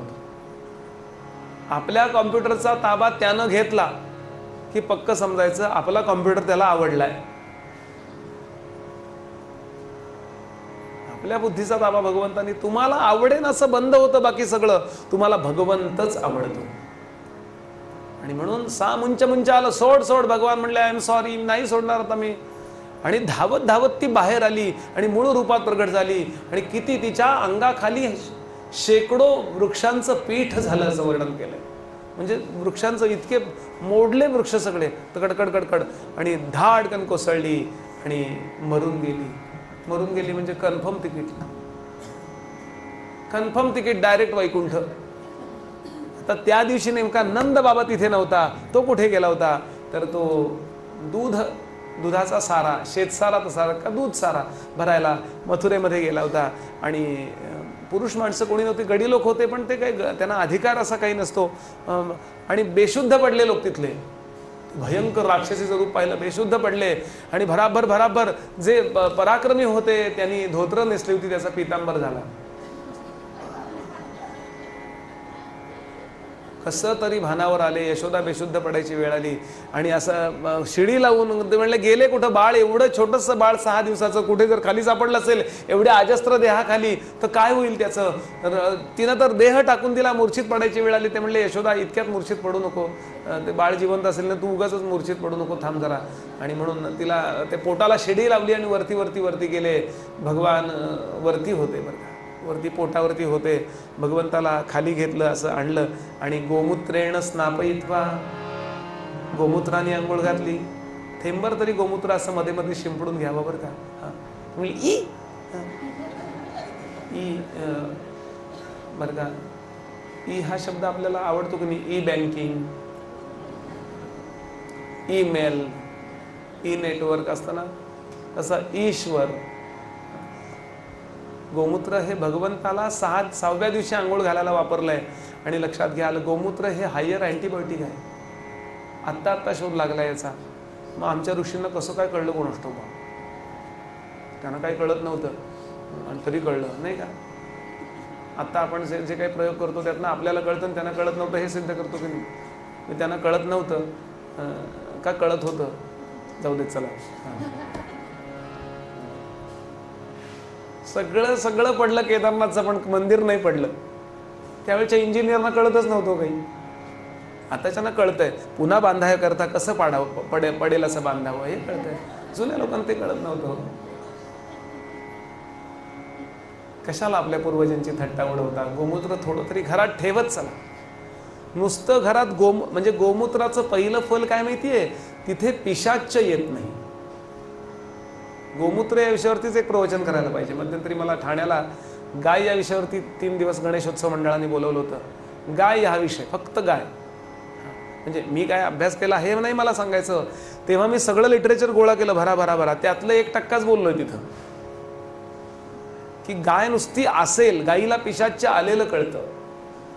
गाईच्या अंगामध्ये 33 प्रकारच्या देवता, प्रकार म्हणजे कोटी, 33 कोटी म्हणजे 33 प्रकार. काय कुठल्या कोटीतलं बोलतोस तू? म्हणजे कुठल्या प्रकारचं बोलतोस तू? तर त्या देवता कशा आहेत हे विज्ञानानेच सिद्ध केलं. अच्छा, तर गोमूत्रेण स्नापयित्वा, गोमूत्राने आंघोळ घातली त्याला. छानपैकी काय केलं? सगळ्या स्त्रिया एकत्र आल्या. त्या गोपी त्यांनी आपल्या तळपायाची धूळ घेतली. पूर्वी तळपायाला धूळ असायची वन्स अपॉन अ टाईम, बरं का. कारण धुळीचे साधे रस्ते होते, बरं का. साधे धुळीचे, साधी माणसं साधे रस्ते, डांबरट माणसं डांबरी रस्ते. तर तळपायाची धूळ त्याच्या कपाळाला लावली. काय दृष्ट झाली माझ्या कन्हैयाला म्हणून अशी छान धूळ लावली. ब्रह्मदेव वर्ण बघतायत, म्हणतात देवा बरं आहे बाबा तुझं, तुझी षोडशोपचार पूजा करतात, तुला एवढं अर्पण करतात, त्यांच्यावर कृपा करत नाहीस, आणि या गोपींच्या तळपायाची धूळ तुझ्या कपाळाला लावल्यावर मात्र आनंदित होतोयस. हा, तुला काही कळतं का? ब्रह्मदेव वर्ण. भगवान म्हणाले, ब्रह्मदेवा प्रेम म्हणजे काय तुला कळणार नाही रे. प्रेम म्हणजे काय तुला कळणार नाही. अरे प्रेम ही गोष्ट अशी आहे जिथे मोठा मोठा राहत नाही आणि लहान लहान राहत नाही. सर्वोच्च न्यायालयाचा न्यायाधीश किती ग्रेड त्याची, राष्ट्रपतीला सुद्धा राष्ट्रपतीच्या वरचा तो मानलेला आहे आपल्याकडे. पंतप्रधानांचा जो विचारू शकतो असा इतका मोठा. आपण घरी आला आणि नातवंड सांगता, आजोबा आजोबा घोडा वाहा ना थोडा वेळ. नातवंडा करता तो असा पालथा होऊन त्याच्या पाठीवरती नातू बसवून एवढ्या मोठ्या न्यायाधीशाला टकडक टकडक इकडून चला, होतं की नाही असं? ही फक्त ताकद श्रोते हो प्रेमात आहे, आणि शुद्ध प्रेमात आहे. त्यातून त्या न्यायाधीशाला काही नकोय, फक्त त्याला बरं वाटावं एवढ्या करता तो असा. म्हणून प्रेम ही गोष्ट फक्त अशी जगामध्ये आहे की तीच एक गोष्ट जगामध्ये समानता निर्माण करू शकते, बरं का. तुम्ही सक्तीनं समानता समानता समानता, लोक बाहेर बाहेर हो हो म्हणतील, पण मनात म्हणतील कसली समानता, काही अर्थ नाही म्हणले त्यांच्या. आमच्याकडे परवा कोकणामध्ये एकाने हे केलं की स्त्रिया मिळतच नाही तिथं भांगलन करायला वगैरे, मोलकरणी स्त्रिया मिळतच नाहीत स्त्रिया अजिबात. मग गडी मिळाले नाही तर काम कसं करणार? मग त्यांच्या शेतात त्यांनी बोर्ड लावला, स्त्रियांना प्रवेश नाही. मग पुण्याहून एक जण गेले होते स्त्रियांना घेऊन, नाव नको घ्यायला. असं नाही, फक्त शुद्ध प्रेम. ही मी टिंगल नाही करत आहे, टिंगलीचं फक्त अलंकार वापरतोय. ही गोष्ट सगळ्यांनी जाणार. जगात कितीही मान असं मनुष्य तो खऱ्या प्रेमाचा भुकेलेला आहे. अगदी पंतप्रधान असला तरी त्याला शुद्ध प्रेम हवं आहे, राष्ट्रपती असला तरी शुद्ध प्रेम हवं आहे, भगवंताला सुद्धा शुद्ध प्रेम हवं आहे. आणि असं कपाळाला त्या हे लावतायत. आता नंद परत आला आणि परत आल्यानंतर तो विचार करतो आता काय करायचं, एवढा मोठा देह, अरे याच्यावरती याला लाकडं किती लागतील आणि केवढी लांब चितार असावी लागेल. म्हणून तिच्या अंगाला दोऱ्या बांधल्या आणि 100-200 लोकांनी फरफटत फरफटत फरफटत तिला जंगलातला असा मधला भाग बघितला, तिथे आणलं. तिचे अवयव तोडले, पाय तोडले, हात तोडले आणि सगळ्या असं एकत्र केलं. असा लांब जो होता देह ते असं ढीक केला. त्याच्यावरती मिळतील ते वनस्पती, मिळतील ते झाडं म्हणजे वाळलेली वटलेली टाकली आणि त्याला अग्नी दिला. शुकदेव सांगतात, राजा शक्यतो मांस जळायला लागलं किंवा आपलं कुठलंही जळायला लागले ना पदार्थ की त्याचा दुर्गंध सुटतो, पण पूतनेच्या अंगाचा चंदनापेक्षा 100 पटीनं चांगला सुगंध सुटला, कारण त्याला भगवंताचा स्पर्श झाला होता. जिथे भगवंताचा स्पर्श आहे, समर्थ म्हणाले तया दर्शने स्पर्शने पुण्य जोडे, तया भाषणे नष्ट संदेह मोडे. अपवित्रता ही पवित्रता होते भगवंताच्या स्पर्शाने, असं झालं होतं. आणि आता मात्र सगळे सावध झाले. सगळ्यांना आनंदी आनंद झाला. इतक्या मोठ्या संकटातनं भगवान फक्त 6 दिवसाचं बाळ वाचलं. कसं काय वाचलं, कसं काय वाचलं, कसं काय, इतका आनंद, इतका आनंद, इतका आनंद की तितका आनंद. आपण काय करूया, थोडंसं नाम घेऊया आणि पुढच्या कथानकाकडे जाऊया. हरी सुंदर नंद मुकुंदा, हरी हरी सुंदर नंद मुकुंदा, हरि नारायण हरि ओम, हरि नारायण हरि ओम, हरि केशव हरि गोविंदा, हरि केशव हरि गोविंदा, हरि केशव हरि गोविंदा, हरि नारायण हरि ओम, हरि नारायण हरि ओम, हरि नारायण हरि ओम, हरि नारायण हरि ओम, हरि सुंदर नंद मुकुंदा, हरि सुंदर नंद मुकुंदा, हरि सुंदर नंद मुकुंदा, हरि नारायण हरि ओम, हरि नारायण हरि ओम, हरि नारायण हरि ओम, हरि नारायण हरि ओम. वनमाली मुरलीधारी, बोला वनमाली मुरलीधारी, वनमाली मुरलीधारी,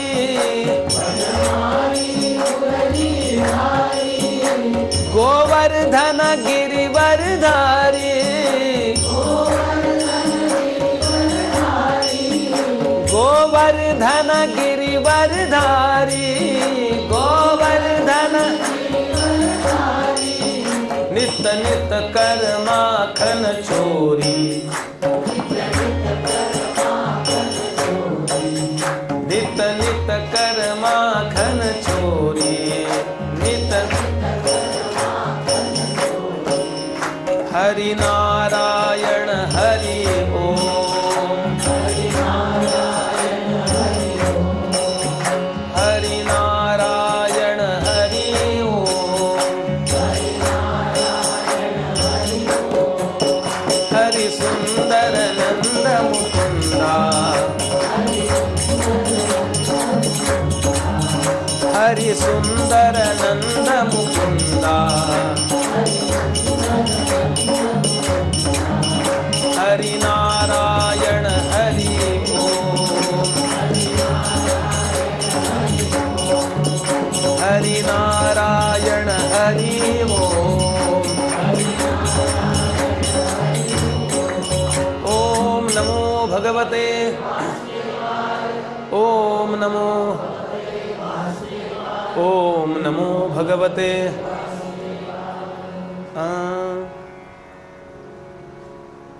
अनेक खोड्या भगवंताच्या, भगवंतानी माती खाल्ल्याची खोडी आहे. आणि माती खाण्याच्या निमित्तानं करायला तसं काय लहानपणी पूर्वी म्हणजे मला आठवतंय, मी सुद्धा माझ्या ताईकडे गेलो ना की ते शेतातच घर होतं त्यांचं. आम्ही बाबा मातीची ढेकळं मस्तपैकी खाल्लेली. उगाच आपलं काय. उलट मला त्या लोकांचं दुर्दैव वाटतं जे लोक अगदी एसीत जन्माला येतात आणि शेवटपर्यंत एसीत राहतात. मातीचा संबंधच नाही. अगदी इतके सगळे कपडे भोवती, पायात सॉक्स, घरात चप्पल, मातीला पायच लागत नाहीत. मग अशा लोकांचा प्रॉब्लेम काय होतो, तो एकदम लोकसभेत गेले की माती खातात किंवा विधानसभेत काय असेल ते. म्हणून थोडंफार जरा साधं जीवन असावं. धोपट मार्ग सोडू नको म्हणले ना. एक व्यवस्थितपणा नसावा असं नाही, तो असावाच, पण एक साधेपणाही असावा. उगाच सारखं असं हाय फाय हाय फाय. कृष्ण एकदम सिंपल आहेत बघा.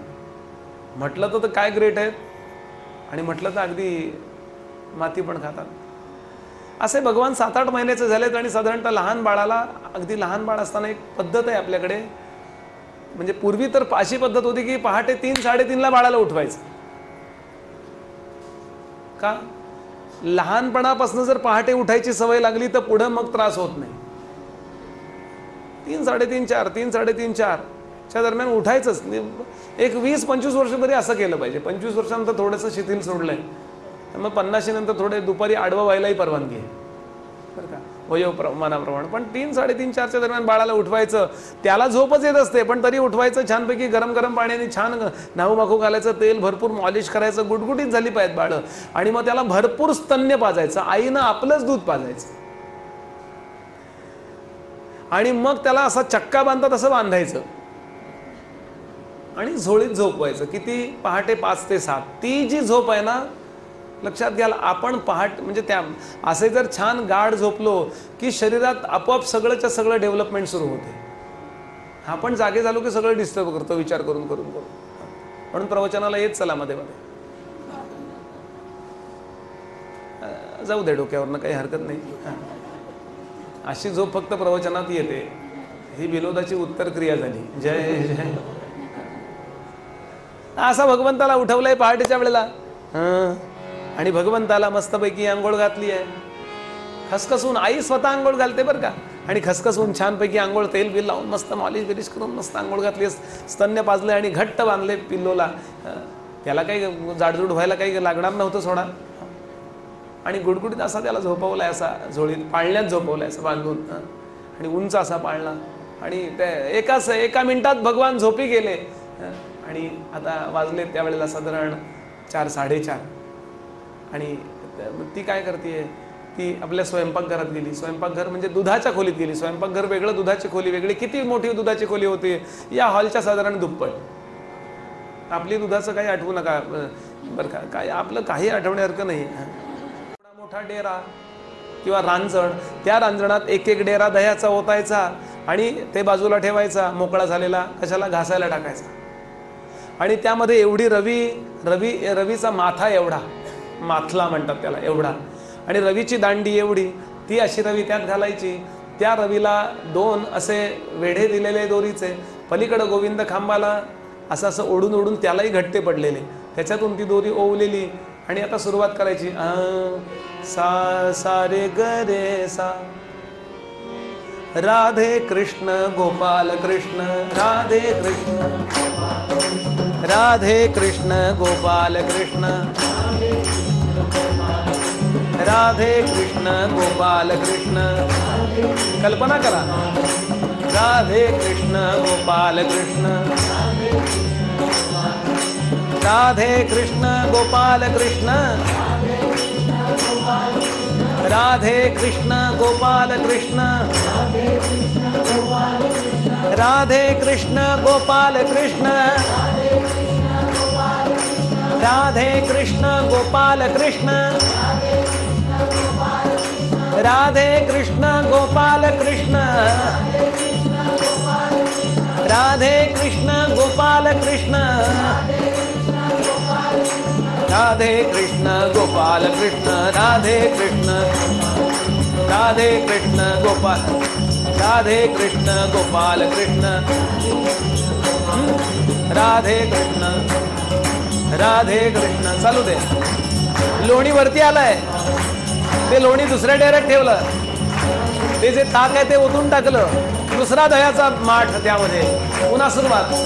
राधे कृष्ण गोपाल कृष्ण, राधे कृष्ण गोपाल कृष्ण, राधे कृष्ण गोपाल. लोणी वरती आलं, दुसऱ्या पातेल्यात ठेवलं, ताक ओतून टाकलं, पुन्हा त्यामध्ये दुसरा दह्याचा माठ टाकला. असे ओळीनं 40 माठ, पहाटे 4 ते 6. राधे कृष्ण गोपाल कृष्ण, राधे कृष्ण गोपाल कृष्ण, राधे कृष्ण गोपाल, राधे कृष्ण गोपाल कृष्ण भगवान की. रोज पहाटे 4 ते 6 असं आयुष्यभर. तब्येत बिघडायचं कारण आहे का काही? मॉर्निंग वॉकला गेलेत म्हणले, मॉर्निंग वॉक रोज जातात का? हो, नाईला जाणं कुत्र्या करता जावं.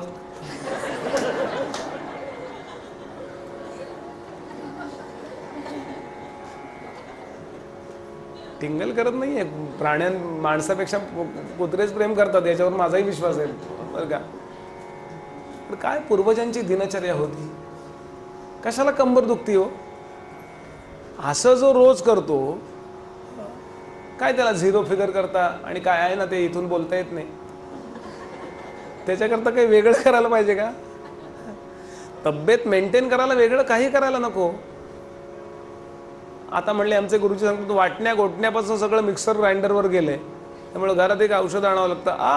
आऊ आऊच, आपके घर में कौन रहता है, कमर दर्द या मूव.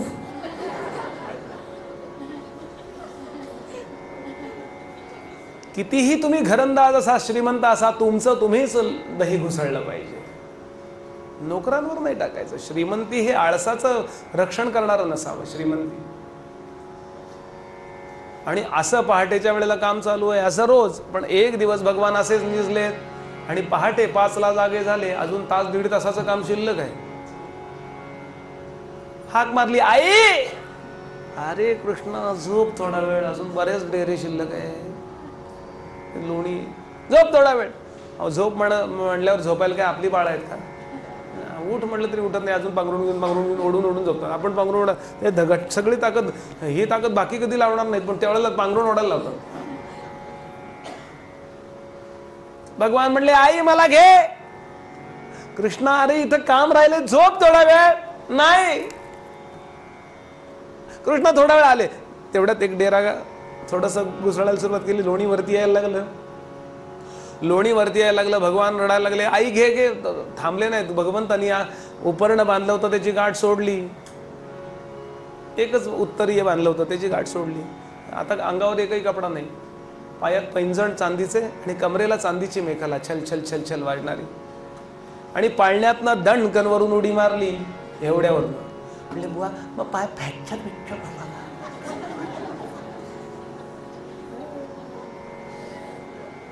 सारवलेल्या जमिनीवर सहसा फ्रॅक्चर होत नाही बरं का. सारवलेली जमीन असेल ना तर ती स्वतःहूनच मृदू आहे. निसर्गाला सोडलं की फ्रॅक्चर सुरू.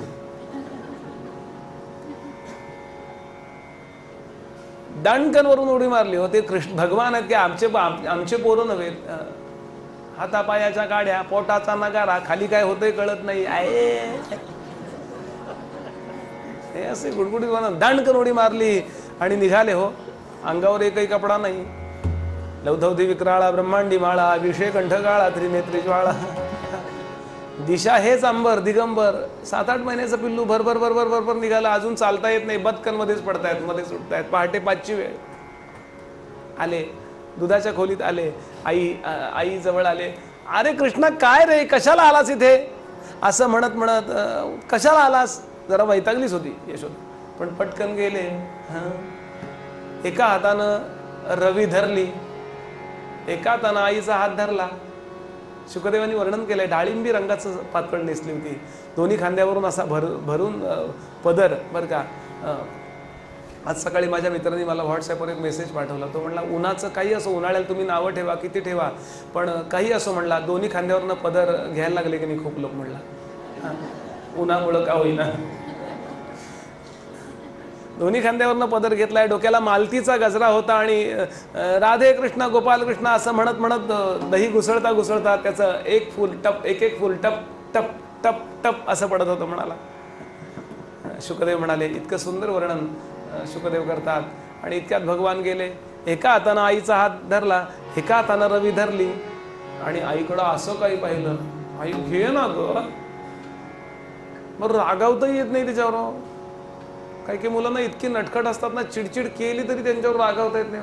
रागच येत नाही त्यांचा. आणि काही काही पोरं बिचारी असतात, काही नाही केलं तरी त्यांचा राग येतोय.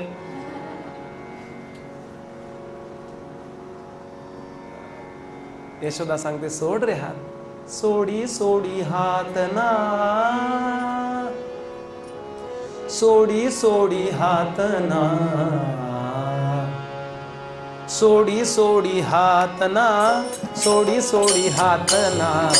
कान्हा करू दे दधी मंथना, सोडी सोडी हात ना, सोडी सोडी हात ना. कान्हा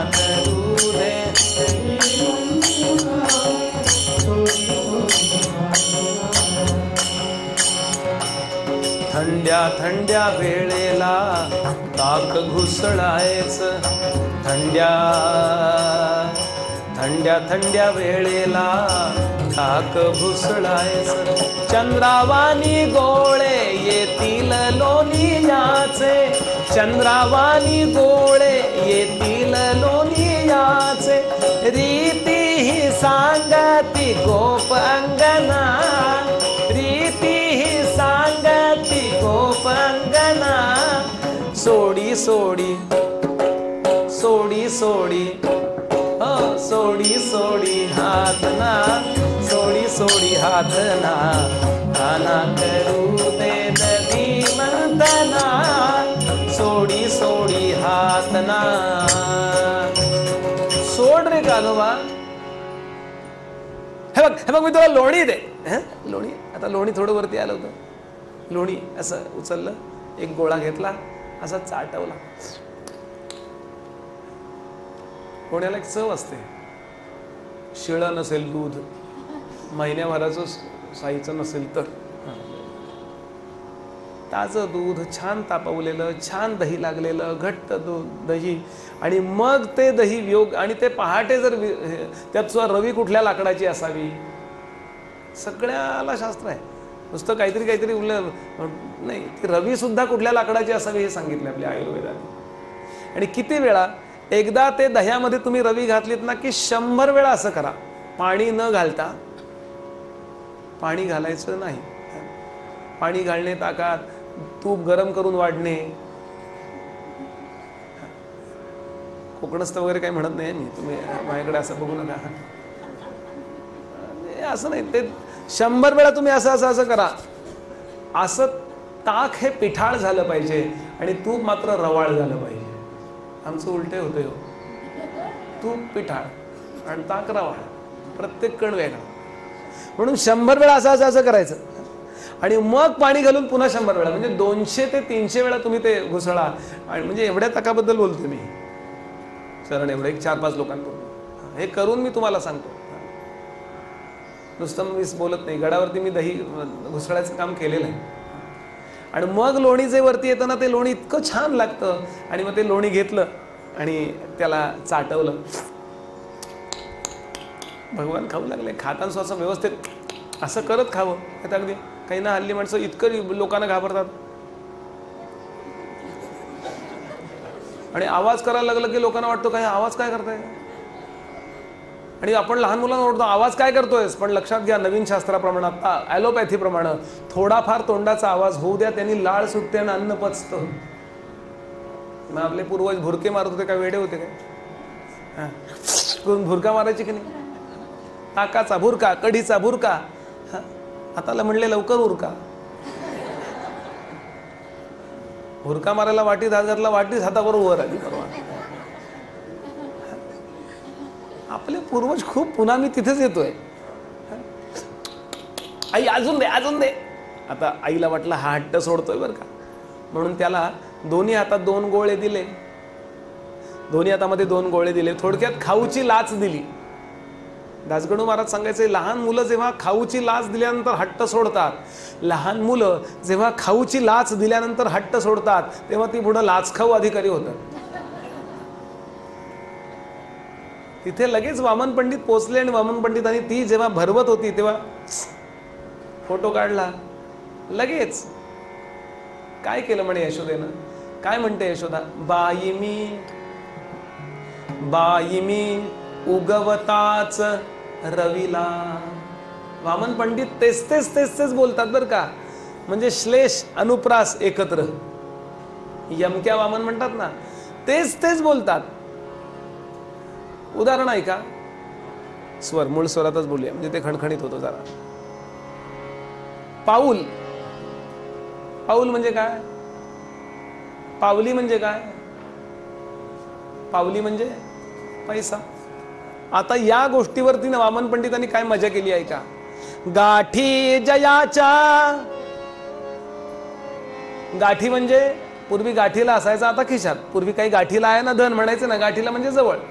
गाठी जयाच्या कधी पावलान, पावली त्याच्याजवळ पैसे नाहीत, भार्या तया हाणीत पावलान. वामन पंडित कसे एवढं कळण्याकरता श्लोक सांगतोय. तीर्थान गेला कधी पावलान, तीर्थान गेला कधी पावलान, त्याला हरी तो कधी पावला न. किती सुंदर.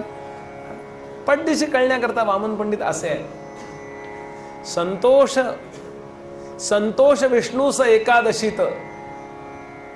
एकादशी केली की विष्णू खुश. संतोष रुद्रास एकादशीत. एकादशनी केली की रुद्र खुश. संतोष चंद्रास एकादशीत. दशीनी ओवाळायची पद्धत आहे चंद्राला. दस असते ना. संतोष चंद्रास एकादशीत आणि संतोष अग्नीस एकादशीत. कळलं का? वामन पंडित, मोरोपंत आणि हे दुसऱ्या कोणाकडे नाही हो, आपल्या मराठी लोकांचं वैभव आहे. तसं वामन पंडित तिथं गेले आणि म्हणले यशोदेला काय केलंस? यशोदा म्हणाली, बाई मी उगवताच रवीला. रवी म्हणजे सूर्य उगवत होता. बाई मी उगवताच रवीला, दाट घालून दही चरवीला. चरवीमध्ये दाट दही घातलं. आत गे फिरवताच रवीला, आत गे फिरवताच रवीला, हात घालून हरी चरवीला. जरा बुद्धीची ही पण भूक भागवा हो. काव्याची पण आपल्या बुद्धीला भूक असते. थोडस आली पाहिजे ही इच्छा की अरे मध्ये काव्याचा आनंद घेऊया, संगीताचा आनंद घेऊया, कथांचा आनंद घेऊया. आपण शहाणे आहोत, सज्जन आहोत, ओळखायची अगदी सोपी लक्षणं कुठली तर काव्य शास्त्र विनोदेन कालो गच्छति धीमताम. काव्य शास्त्र आणि विनोद यामध्ये ज्याचा वेळ जातो तो बुद्धिमान आहे, शहाणा आहे. शहाणपणा कशात आहे? काव्य शास्त्र विनोदेन कालो गच्छति धीमताम आणि व्यसनेषु च मूर्खाणाम निद्रया कलहेनवा. मूर्ख माणसांचा वेळ व्यसनात, झोपेत, नाही तर भांडणात जातो. दुसऱ्या कुणाला विचारायचं नाही. हा श्लोक म्हणायचा ना आपण कुठे बघायचं. म्हणून बाई मी उगवताचं छानपैकी त्याला लोणी दिलं. पण भगवंतानी लोणी खाल्लं, लोणी खाल्लं आणि हट्ट नाही सोडला. पण पुन्हा रवी धरली, पुन्हा यशोदेचा आईचा हात धरला. घे. अरे कृष्ण आहे. इतका नटखटपणा केला. शेवटी रवी बाजूला ठेवली. अशीच तिथे बाळाला जवळ घेतलं आणि साधारण हे सगळं चाललंय. पर्यंत वाजलेत 6, 5:30, 6 आणि स्तन्य पाजायला यशोदेने सुरुवात केली. नाथ महाराज तिथं पोहोचले आणि भगवंताच्या मनात चाललंय तरी काय म्हणून एकनाथी भागवतात ओवी लिहिली. मनी विचारी भगवंत. मनातल्या मनात भगवंत विचार करतो.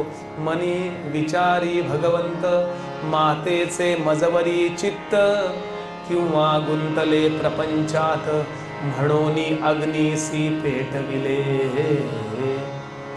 माझ्यात लक्ष आहे हिचं, ती भराभरा आवडतीये. माझ्यात लक्ष आहे का हिला प्रपंचच आवडतोय, रांदावाडा गोष्टी काढा. एवढा मी आलोय घरी, ती प्रपंचात.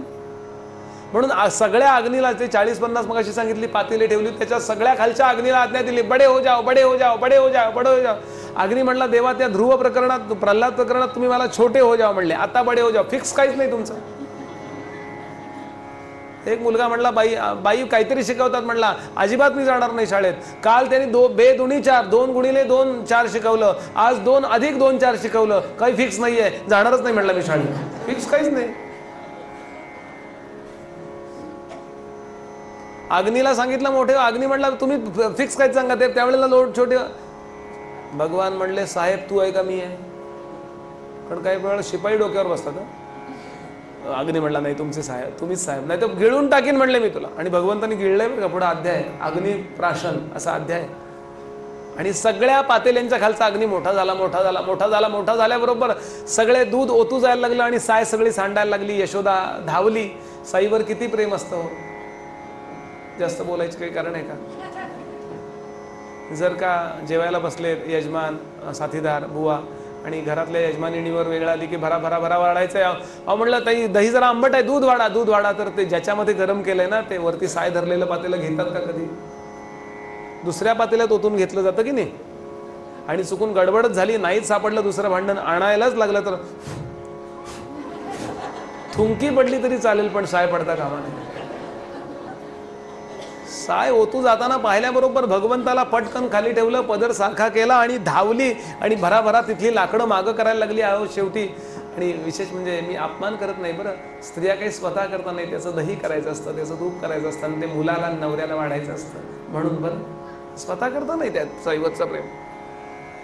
आणि भगवंताला याचा राग आला.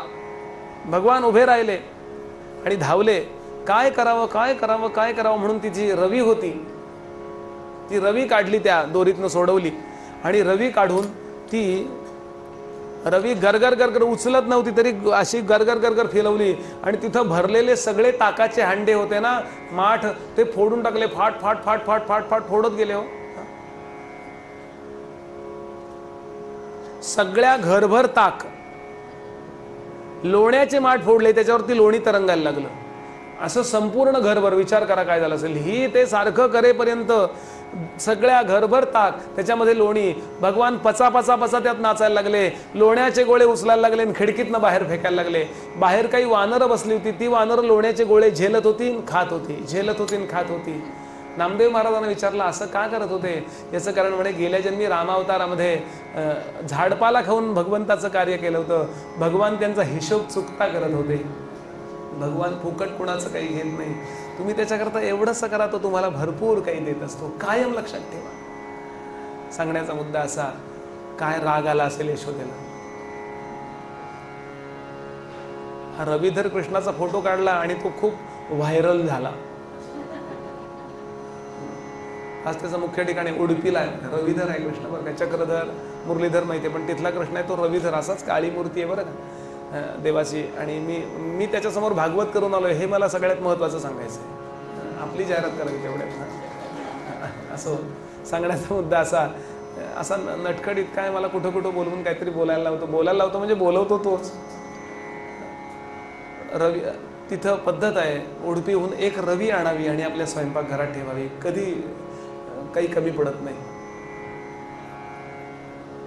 रविधर कृष्णाला आठवावं आणि स्वयंपाकाला सुरुवात करावी.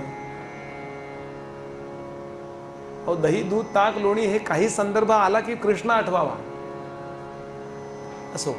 आणि या पद्धतीनं इतका राग आला यशोदेला, इतका राग आला की तिनं पटकन 2 हात धरले आणि एक श्रीमुखात अशी, जोरात नको करणं आपल्याला वाईट वाटतंय, ती रागवली ती. वामन पंडित परत पोचले आणि वामन पंडितांनी परत फोटो काढला. भगवान रडत होते. कसे दिसत होते? रडताना कसे दिसत होते? पहिला शब्द वापरलाय, ऐका वामन पंडितांचा. आहा.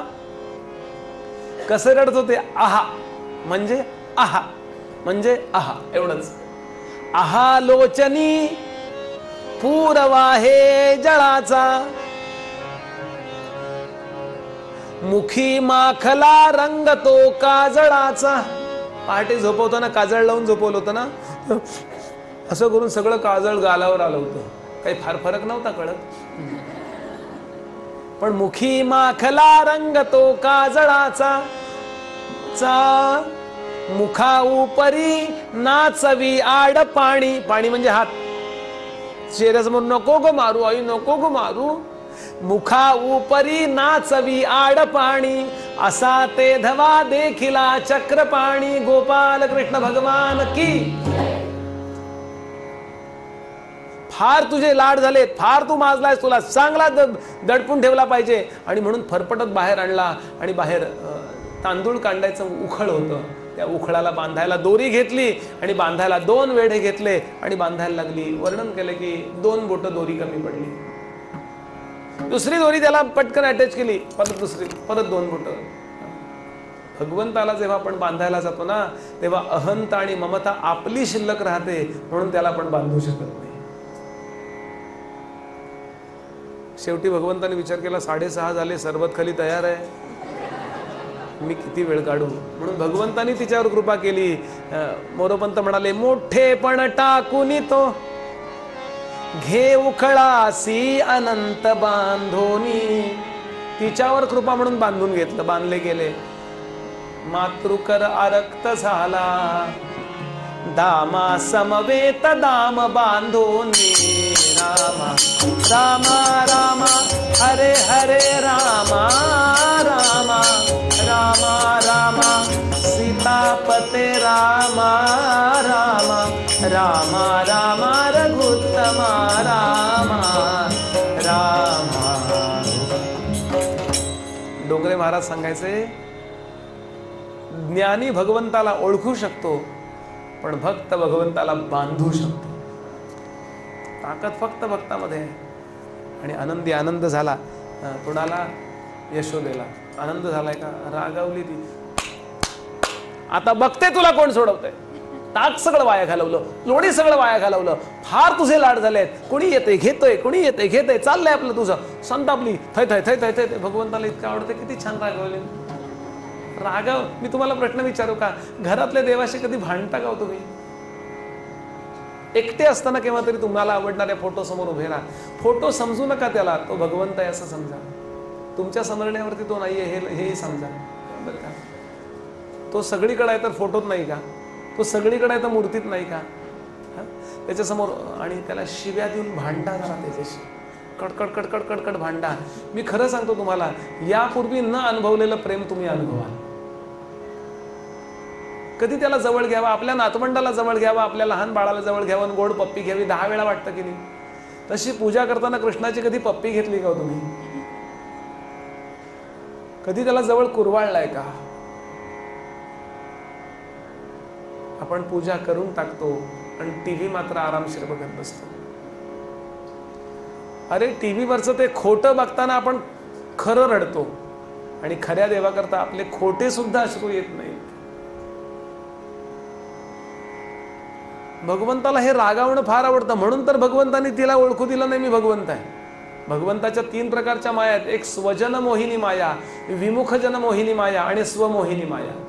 त्यातली स्वजन मोहिनी माया म्हणजे आपल्या लोकांना तो ओळखू देत नाही मी भगवंत आहे. जर ओळखलं तर असे नॉर्मल वागणार नाही तो लोक. नाथांनी जर ओळखलं असतं गोपालकृष्ण आहे, हा श्रीखंड गोपालकृष्ण आहे, पाणी भरू दिलं असतं का त्यांनी?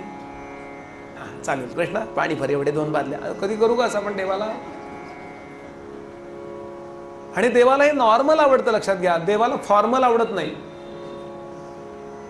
ॲबनॉर्मलही आवडत नाही, त्याला नॉर्मल. आपण एकमेकांशी कसे वागतो ना, असं भगवंताशी वागलं ना की त्याला खूप आवडतं. त्याला नाहूमखू घालावं, त्याच्यावर प्रेम करावं, त्याच्यावर रागवावं, सगळे काही उपचार त्याच्यावर करावेत. हो, एकदा त्याला देव ठरवून टाकला की आपण सफोकेशन होईपर्यंत त्याला उदबत्त्या लावतो. गळ्यात किती गणपतीचे केवढे हाल करतो आपण 10 दिवस. इतके हार घालतात त्या गणपतीला. मला खूप वेळा वाटतं त्यात एखादी आळी असेल आणि त्याला चावत असेल तर. तुळजाभवानीला अखंड अखंड दयाचन केळाचा अभिषेक सुरू, तिला श्वास तर घेता आला पाहिजे ना. याचं कारण आपण स्वार्थी खूप झालो, म्हणून देव ओळखू देत नाही. पण इथे मात्र मजा मजा चालली आहे. आणि आता बघते तुला आता कसं कोण सोडतंय. आणि ती आतमध्ये निघून गेली. पहाटे 5:30-6ची वेळ आहे. मोबाईल, ट्रान्झिस्टर यातलं काही नाहीये बरं का, मीडियाची काही व्यवस्था नाहीये. तरी संपूर्ण गावात बातमी पसरली, यशोदेनं कृष्णाला बांधलं, यशोदेनं कृष्णाला बांधलं, यशोदेनं कृष्णाला बांधलं. सगळ्या गावभर बातमी. आणि भरा भरा भरा सगळे लोक आपलं काम धाम टाकून नंदराजाच्या वाड्याकडे निघाले. सगळं काम धाम टाकलं. आणि सगळ्यात पहिला कोण आला? सगळ्यात पहिल्यांदा ज्याला चालता येत नव्हतं तो पेंड्या आला. ज्याला चालता येत नसताना त्याला कॉन्फिडन्स नसतो म्हणून तो लवकर येतो, लक्षात घ्या. ज्याला ओव्हर कॉन्फिडन्स आहे ना, तो जरा ओव्हर स्मार्ट असतो. जाऊ ऐन वेळेला तो देवापासून दूर राहतो. पेंद्या सगळ्यात पहिला आला. पेंद्याला पोलिओ झालाय, पाय हात चांगला नाही, असा असा बोलता पण नीट, कृष्णा कृष्णा असं करतो पहिला. एकाने मला विचारलं, बो त्याचं नाव पेंद्या कसं पडलं? म्हटलं शाळेत येताना कधी पेन आणायचं नाही तो आपला, सोप आहे. आता आठवेल की नाही पेंद्या प्रत्येक वेळेला, आणि पर्यायानं कृष्ण आठवेल की नाही. म्हणजे तुम्हाला व्यवहारात कृष्णाच्या स्मरणाची माझी जबाबदारी जी आहे बोलून तुम्हाला, ती पूर्ण केली की नाही मी? सांगण्याचा मुद्दा असा, आता पेन मागितलं किंवा दुसऱ्याने पेन मागितलं की पेंद्याला आठवा, कृष्णाला आठवा, झालं. पेंद्या धावला तातडी, नामदेव महाराज वर्णन करतात. सगळ्यात पहिल्यांदा तो धावत आला, म्हणे सोड सोड माझा गडी, मीच फोडियला डेरा, नको मारू शारंग धरा, किती गेले तुझे लोणी, आत्ता देतो तुला आणुनी, नामा म्हणे भक्ता पायी, वेडी झाली विठाबाई. सारखा तो यशोदेकडे धावतो, असा समोरच ते स्वयंपाकघराचं दार आहे आणि असं अंगणात बांधलंय त्याला, यशोदे यशोदे यशोदे, आई आई, कृष्णाला सोड ना ग, कृष्णाला सोड ना ग. परत येतो, असा गालावरून हात फिरवतो, कृष्णा कृष्णा कृष्णा, सोडवतो मी तुला, काळजी करू नको, त्याला धीर देतो, परत धावतो. अशा 100 चक्रा मारल्या त्याने. यशोदे किती लोणी गेलं तुझं, मी आमच्या घरातला आणून देतो ग, मी आणून देतो, पण सोड ना, मी फोडला डेरा असं समज, त्याला नको बांधू, मला बांधून ठेव. इतक्या छोट्या छोट्या बाळाला तुला बांधायला कसं वाटतं ग? नामदेव महाराज म्हणाले, हाच पेंद्या पुढच्या जन्मी दामाजी पंत झाला असेल आणि त्याला कैद केला म्हणून भगवान त्याच्याकरता महार झाले. काय विशेष केलं भगवंतानी? झालंच पाहिजे भगवंतानी असं. भगवंताकरता जे तडफडतात, जे तळमळतात, त्यांच्याकरता भगवंत तळमळील यात काय विशेष आहे? म्हणाले, ये यथामाम प्रपद्यन्ते तांस तथैव भजाम्य. आपल्याला त्याच्याकरता तळमळ वाटू द्या. तिथे राधा आली, राधा आली. राधा ही कृष्णाच्या वयाची दाखवली आहे सिनेमावाल्यांनी, तशी नाहीये बरं. राधा ही कृष्णांच्या आईच्या वयाची आहे, लक्षात घ्या. राधेला कृष्णा एवढी मुलं आहेत. मी बरसाण्याला वगैरे जाऊन आलोय आणि तुम्हाला सांगतो बरं. आणि अनय नावाचा तिचा पती आहे. तिचा पतीचं नाव आहे अनय, तिचं नाव आहे अनया. अनया राधितेनं श्लोकच आहे. ती राधा मग देवावर कसं प्रेम करावं हे दाखवण्याकरता जणू काय तिचा अवतार आहे. ती सांगते यशोदेला, यशोदे पोरं सांभाळायचं कळत नाही तुला, तुला जड झाले पोर, मला देई शारंगधर, मला देते बाळ. असं बांधतात लहान बाळाला? असं सगळं चाललंय. आणि भगवंतांनी विचार केला, 6:30 होऊन गेले, आता आपली लीला 1-2-5 मिनिटात आवरूया. म्हणून भगवंतांनी पाठीमागच्या उखळाला सांगितलं, चलो चलो म्हणल्यावर उखळ निघालं. सगळ्यावर तर त्याचीच सत्ता आहे ना. एखाद्या सांगितलं असं उखळ जड कसं काय निघालं? अहो म्हणलं, पृथ्वी केवढी जड आहे,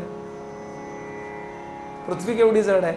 मग ती आकाशातनच चालली आहे ना अशी, तिला काही आधार आहे का? चाकं लावलीत का? कुठला रोड आहे का? पण अख्खी पृथ्वी अशी चालली आहे ना. स्वतःभोवती फिरायला तिला 24 तास लागतात, सूर्याभोवती फिरायला 1 वर्ष लागतं. हे ठरवलं कोणी? आपला काय कंट्रोल आहे त्याच्यावर?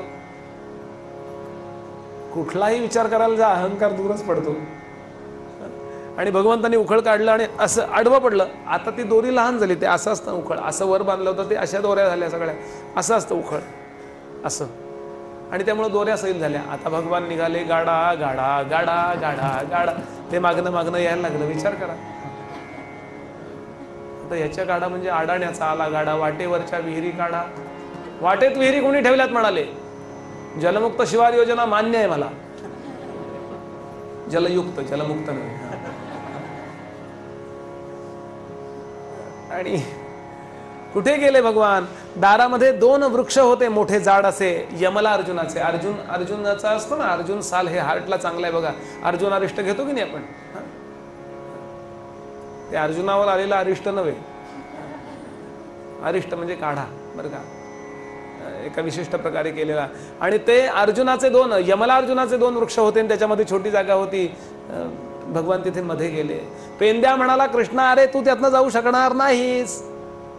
कृष्ण म्हणाले, पेंद्या लांब हो, एक तरी पाय तुझा नीट राहू दे, तुला माहिती का काही करणार आहे मी ते. आणि भगवंतांनी जरा ताकद लावली आणि ताकद लावल्यावर 2 मोठेच्या मोठे एवढे वृक्ष उन्मळून पडले. गोपाल कृष्ण भगवान की. आणि त्यातून नलकुबेर हा कुबेराचा पुत्र आणि मणिग्रीव नावाचा गंधर्व, दोघांचा उद्धार होतो. दोघं देवता रूपात प्रगट होतात झाडातून आणि नमस्कार करतात. नारदांचा शाप असतो त्यांना. नमस्कार करतात आणि म्हणतात थँक्यू व्हेरी. भगवान म्हणले, थँक्यू काय, मला आज सकाळी झोप नाही घेता आली, तू पहाटे 5:30ला एकदम आठवलं तुमचा उद्धार करायचा आहे, तिथून पुढे सगळा एवढा व्याप करावा लागला. भगवंताचं कुठलाही प्लॅनिंग आहे, आपण ती गोष्ट म्हणून ऐकावी, सगळ्यात शेवटी त्याचं आउटपुट कळतं आपल्याला. या दोघांचा उद्धार झाला. हे वर्णवृक्ष पडले पण ते तिकडे पडले, इकडे नाही पडले बरं का. यशोदा धावत आली, पटकन सोडवलं, माझं बाळगं, माझं बाळगं, भगवंताची कृपा आहे, नाही तर ही झाडं अंगावर पडली होती, अगं बाई, अगं बाई. नंद आले. नंद म्हणले, यशोदे असं पोराला बांधतात का? रागावले. एक काळ असा होता रागवू शकत असे माणूस. असा विनोद ऐका. आणि भगवान म्हणले, खरंच गाई तुझ्यावर कृपाच आहे भगवंताची. आणि पुन्हा पटापटा आतमध्ये नेलं आणि खूप खूप खूप खूप खूप प्रेम केलं बाळाला. त्या खूप प्रेम केलं बरं का. इतकं प्रेम केलं की नारद महाराज प्रकट झाले. आणि नारद महाराज सांगतात, हा मंदर गिरीधर. यशोदे, कुठं पुण्य केलंस का एवढं? कुठं पुण्य केलंस एवढं? हा मंदर गिरीधर या ते उचलून घेसी. हा मंदर गिरीधर या ते उचलून घेसी. मंदर पर्वत, मंदराचल पर्वत म्हणजे प्रत्यक्ष मेरू पर्वत आपल्या पाठीवरती घेऊन हा समुद्र मंथन होईपर्यंत सागरात तरंगत राहिला. एवढी ताकद ज्याच्यामध्ये आहे त्याला तू उचलतेस. नुसतं उचलत नाहीस, त्याला आकाशात उडवतेस आणि पुन्हा झेलतेस. किती पुण्य केलेस ग. हा मंदर गिरीधर या ते उचलून घेसी. हा निगमा गोचर यासी प्रेम इक्षिसी. हा निगमा गोचर यासी प्रेम इक्षिसी. वेदांना सुद्धा, निगमाला सुद्धा अगोचर असणारा हा, त्याला तू जवळ घेऊन घट्ट मिठी मारून प्रेम करू शकतेस. किती भाग्यवान आहेस का तू. निगमा गोचर यासी प्रेम इक्षिसी. अघनाशक भागीरथीचा हा गे पिता. गंगेचा पिता आहे हा. गंगा याच्यापासून निघाली. गंगा एवढी पवित्र, ती ज्याच्या चरणापासून निघाली तो किती पवित्र. त्याला आंघोळीची गरज आहे का? पण तू त्याला आंघोळ घालतेस. अघनाशक भागीरथीचा हा गे पिता. त्या निर्मल जले न्हाणीसी तू स्वतः. त्या निर्मळ जले न्हाणीसी तू स्वतः. हा मंदर गिरीधर यासे उचलून घेसी. हा निगमा गोचर यासी प्रेम इक्षिसी. हा निगमा गोचर यासी प्रेम इक्षिसी. वामन पंडित म्हणाले, भगवान असे खेळत होते, रांगत होते. नारदांचं हे वर्णन ऐकलं आणि तिच्या अंगावरनं पदर होता बरं का. आत चोळी होती पण त्याच्या आतून दोन्ही स्तनातून दूध स्रवायला लागले. फुटे प्रेम पान भिजे आत चोळी. वरून दूध गळायला लागलं. कल्पना करता येईल का आपल्याला या प्रेमाची. फुटे प्रेम पान. कृष्णाकडे बघते, नारदांकडून वर्णन ऐकते आणि तिच्या अंगातून दूध गळायला लागलं. फुटे प्रेम पान भिजे आत चोळी. हरी हानी पाहो निया हात चोळी. भगवंताला वाटलं दूध वाया गेलं, मला मिळालं असतं हे. काय सुंदर सुंदर सगळे प्रसंग आहे. थोडे देहबुद्धीतून बाहेर येऊन आपण भगवंताच्या या कथांशी तद्रूप झालं पाहिजे. एक 15 मिनिटाचा ब्रेक घेऊया आणि 15 मिनिटांनंतर अजून सुंदर सुंदर कथा आहे ते आपण ऐकूया. इथेच विरमतो. एक 15-20 मिनिटाचा ब्रेक. गोपाल कृष्ण भगवान की